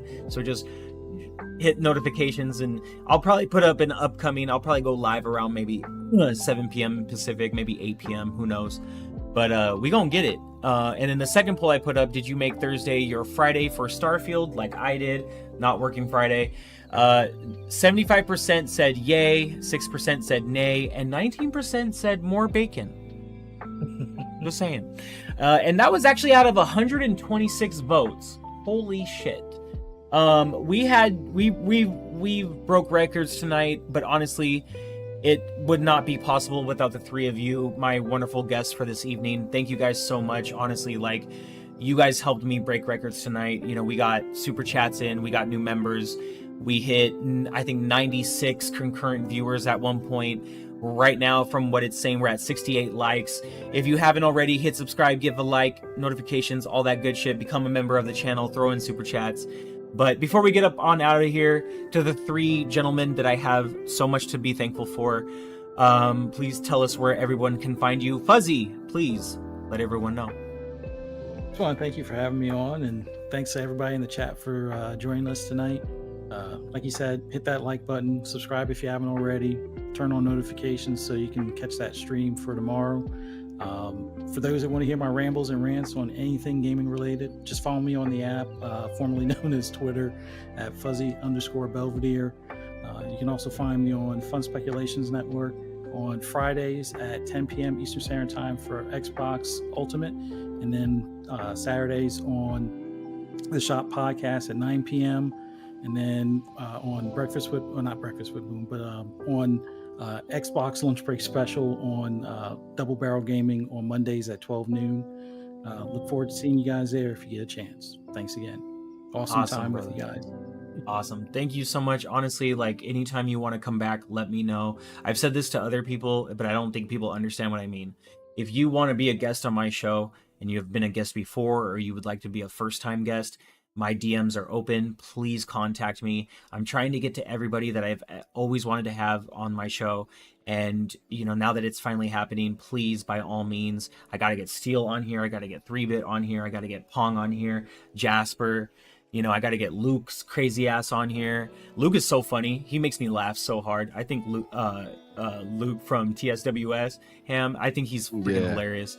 You know, there's so many goofy crew we got over there, bro. Man, so many people we got to get on the show. So, you know, I'm very thankful for it. Ham Solo, please tell everybody where they can find you, good sir. Yeah, absolutely. Once again, thank you so much for having me on the show. It was a pleasure being here with you. It was great seeing Fuzzy so soon, yet again. And Mav, it's always a blast being around you, brother. You have very honest takes. Sometimes it gets really funny, and I really enjoy it. So thank you so much for making a prime appearance here. But yeah, if you guys enjoyed any of my goofy ass takes and kind of the way I do my strut, I guess, come check me out over on TSWS Gaming. I have interviews out the ass on that channel. I mean, I've interviewed Mav here, Fuzzy here recently. I'm definitely gonna have Dusty coming on here within like the next month and a half. Because I schedule out like at least a month out just so everything's prepared. Fuzzy, you already know, like But anyways, we do other things over there too. Have shows every Tuesday for the lowdown with just me and Loke, and then on Fridays we do a show called Bull Sitting with a panel full of people. So it's me, Loke, Cozy Beluga, which she is fantastic, hilarious, and crazy. I mean, girl ate pig's feet on camera. That shit was nuts. But anyways, I also got Matt Likes Game on there, and we usually have various guests on there. I've had King David, K Asante was on there recently. Last week we had K Mega on there. So check me out. I put my whatever you call it, like address or like my channel in the chat. I'm not sure if you can actually click on it there, but if you want to highlight it and go do it, or just type in TSWS Gaming in the search bar on YouTube, hit that subscribe button. I'd be very appreciated. We're not quite almost, but like we're at about 760 subscribers. We're getting really close to 1,000. And I'd love if you guys came here and came to TSWS Gaming and brought the same energy that you guys brought here today, because it was fabulous. Make sure when you hit that subscribe button, you also hit that bell. So thank you so much, brother. Dude, no, thank you. We got to get you to 1,000. Obviously, I'm on the road to 1K as well, but you are, you know, a couple of hundred ahead of me. And to be honest, when you hit it, it will be well earned and well deserved, bro. I promise you. Like TSWS, it's a great show. You guys, I love bull sitting because you guys just ramble and talk. And like last bull sitting episode, I was rolling and dying, bro. That like I was dead and buried. It was so funny. So keep it going. I'll be there every time when I can, and just keep the love and the peace and the vibes. And shout out to Luke. Let him know I said what's up. And we got to get him on the show so we can make fun of PlayStation and whatnot. Mav. No, I'm just playing. But all respects, like honestly, love having you here. Ham, you got to be back on the show again in the future. Absolutely. Like I said, it's actually anytime, great. It's great co-hosting with you. I feel like we have a good vibe, so I want to do this again. I'm not even co-hosting. I'm a guest. I know. I love it that you see it. I know. No, it's just because for me, it's like I call it like I see it. Like you are a guest, but the vibes, it just feels that way. It's nice. I like it. Love it, brother. Love you too, man. Mav, brother, big homie, Mr. Speculation himself, please remind everybody who you is and where they can find you, sir. I is man. No, I'm just kidding. I am. He did it. He did it. No, He did it. Damn. You can check us out over on Fun Speculation on YouTube, x.com, whatever the fuck it's called now. Fun Speculation there as well. And if you just Google up Fun Speculation, you'll find some stuff there as well. So yeah, come check us out. And we got multiple shows. Mondays, FSP, Fun Speculation Podcast at 10 p.m. Eastern Time. Next Tuesday, we're bringing back Fun Pop, which is our movies, TV show podcast. That's at 10 p.m. Eastern Time. Thursdays, Pong Soul and I go live for PM in the PM at 7 p.m. Eastern. And then every Friday night, Xbox Ultimate Podcast at 10 p.m. Eastern. Thank you, everybody. This was a fun show. Fuzzy, you rock. Ham, you rock. Dusty, it's awesome to be here with you, bro. And keep it up, man. Keep it up. Thank you. Honestly, great to have you, bro. I gave you your flowers and whatnot, and I will continue to, because you guys are the inspiration for why I am here. Thank you once again for joining me on this fabulous early access of Starfield Eve. You guys have a great day tomorrow. Everyone in chat, thank you so much for being here. Shout out to the new members. Shout out to those that gifted memberships. You guys are the real ones. Silent Cypher and Vic.